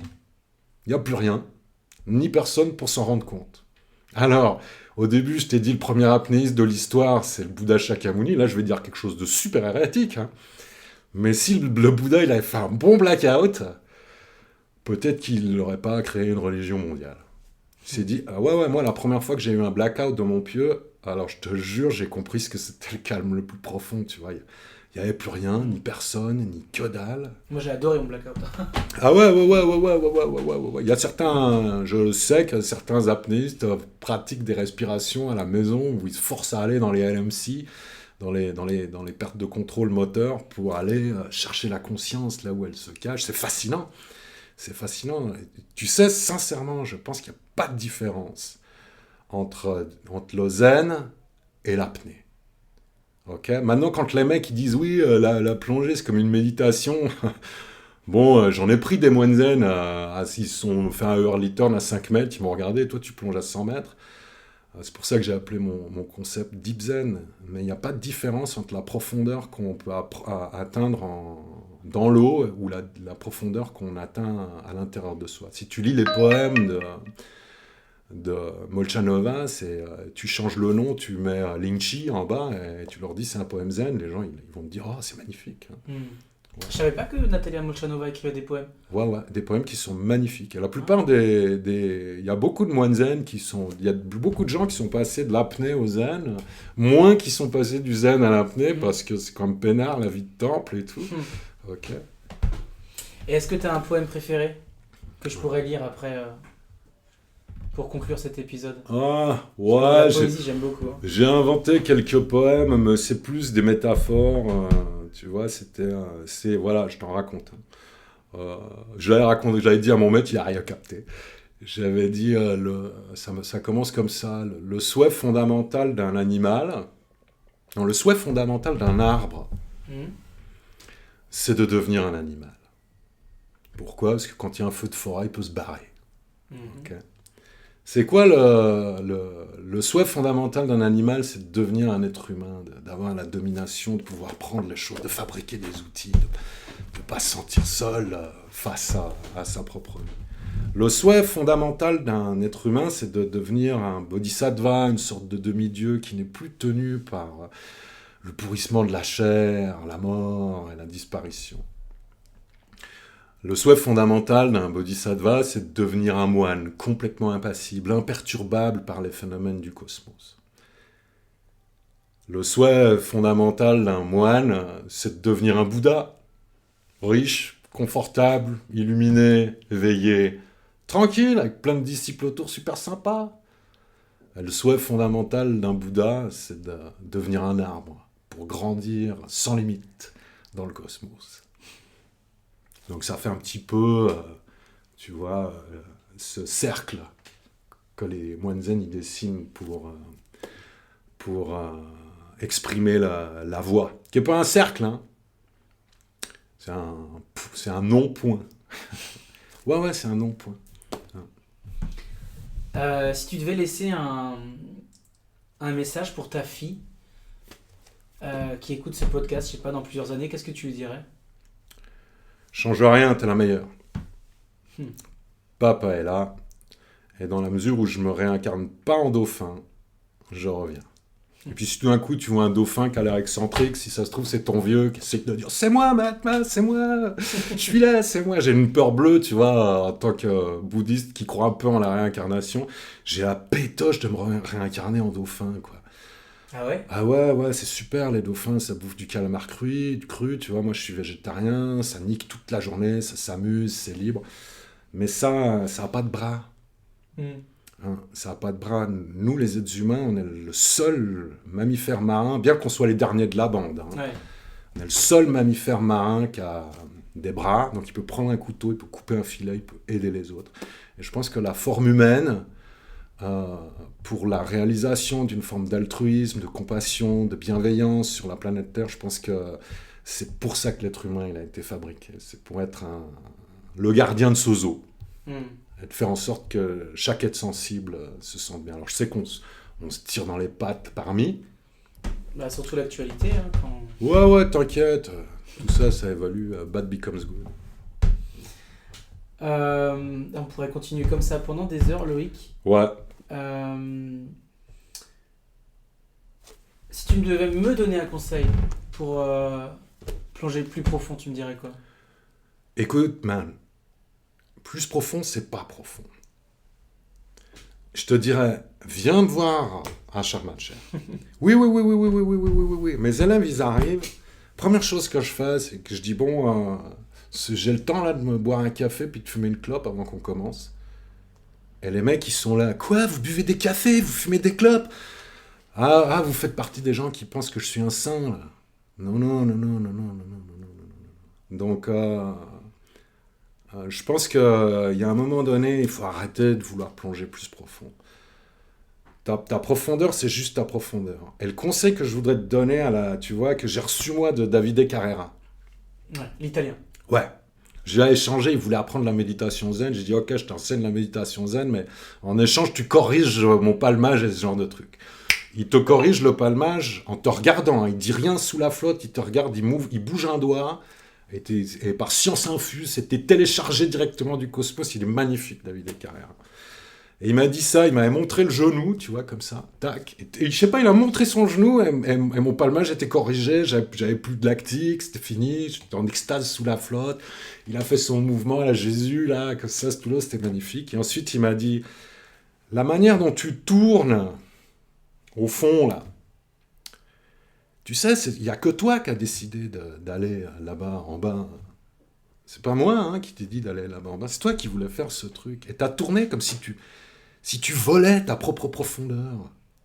Arrête, prends un moment, tu vois, donc désengage-toi du plus profond. Ça, c'est le conseil du maître zen. Maintenant, si tu veux aller plus profond, mec, mousefeel, des pompes, la gym, du jeûne, nutrition, qu'est-ce que tu crois, quoi? Je veux dire, je pesais 116 kilos quand je suis sorti du temple, j'avais 1 minute 48 de statique, maintenant je tiens 6 minutes, je pèse moins de 90 kilos, je suis à la limite de l'EMC, je peux courir un semi, marathon, je peux faire 40 pompes à la suite, je peux jeûner pendant une vingtaine de jours s'il faut, tu vois, donc vas-y à fond, donne-toi tous les moyens, ce truc que tu veux réaliser, il n'y a personne d'autre que toi. Donc, donne-toi tous les moyens. Mais bon, te tue pas, quoi. Tu sais, la rencontre, avant de se rendre compte que ce qu'on cherche vraiment, c'est à se retrouver soi-même dans toutes les activités qu'on fait, quoi. Il y a une énorme rencontre avec la futilité. Et ce moment-là, il est dur, quoi. Quand tu te demandes, mais qu'est-ce que je fous là? Mais pourquoi je veux plonger à 100 mètres? J'ai claqué toute ma thune pour faire ça, tu vois, donc... Quand tu viens à Charm, moi, les mecs qui arrivent avec leur projet, je les désengage tout de suite de ce truc-là. Je leur dis direct, bon, moi, je suis moine zen et la relaxation, c'est la plus grosse légende de la planète. Ça n'existe pas. Je crois pas une seconde à la relaxation, tu vois. Et les mecs sont hyper surpris. Je leur dis, bon, ben voilà, maintenant tu vas rentrer. J'ai plein de gens qui viennent me voir. Oui, moi, ce qui m'intéresse, c'est le côté méditatif de l'apnée, le lâcher prise. C'est des conneries. Il faut que la méditation, qu'est-ce que tu crois? C'est pareil, il faut que tu l'apprennes à apprendre la posture. C'est de l'entraînement de Spetsnaz, limite. Tu vois, de rester 1h30 en lotus, assis face au mur, avec un flic derrière le dos. L'apnée, c'est pareil. Donc, si tu veux vraiment faire péter un record, eh ben, donne-toi tous les moyens, je sais pas, va étudier le 100 palmes avec Abdel, le No Limit avec Herbert Nietzsche, lis tous les bouquins, va à la salle comme c'est pas permis, paye-toi un coach en nutrition, vas-y à fond. Moi, ce que j'ai fait, c'est ça. J'ai fait énormément de sacrifices, j'ai sacrifié jusqu'à mon mariage et tout, jusqu'à ma place dans le temple. Est-ce que tu regrettes? Non. Ça valait le coup. Ouais. Alors, bien sûr, j'ai des petits regrets, mais je me tourne pas vers le passé. Le passé, c'est ce qui est fait. Tu changeras ton passé dans le futur. Ok ? Si ton passé, tu as des regrets, tu vas comprendre. Continue d'avancer. Et tu vas te rendre compte dans le futur que tu n'as aucun regret de la voie que tu as suivie. Donc si tu as des regrets, c'est qu'il faut continuer d'avancer.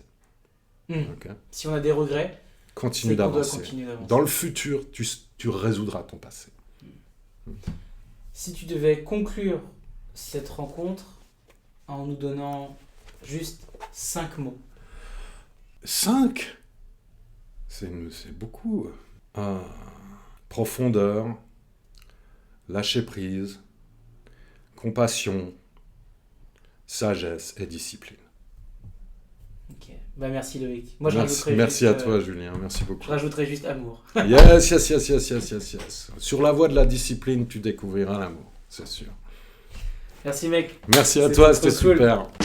J'espère que vous avez aimé cet épisode de presque 2 heures avec Loïc, notre maître zen. Et oui, sur la Freediving Family, on aime prendre notre temps. J'ai pas envie de créer des podcasts qui se consomment rapidement, des podcasts version fast-food. J'ai envie de prendre le temps avec mes invités, de rentrer en profondeur dans les sujets et de faire de belles digressions. L'idée du podcast, c'est de créer comme une énorme base de données sur le parcours de vie des freedivers francophones et sur les connaissances techniques et médicales en lien avec l'apnée. Tous ces épisodes ont pour un objectif au long terme d'écrire un livre. Si un éditeur écoute ça, n'hésitez pas à me faire un message. Chers auditeurs, si vous aimez le podcast, n'hésitez pas à le noter 5 étoiles sur Spotify, à le noter 5 étoiles sur Apple Podcast et laisser des commentaires, c'est extrêmement bon pour l'algorithme. Si vous êtes des fans ultra, alors n'hésitez pas à devenir tipeur et à m'aider à hauteur de 1, 2, 3, 5 euros par mois afin de pérenniser cette émission sonore.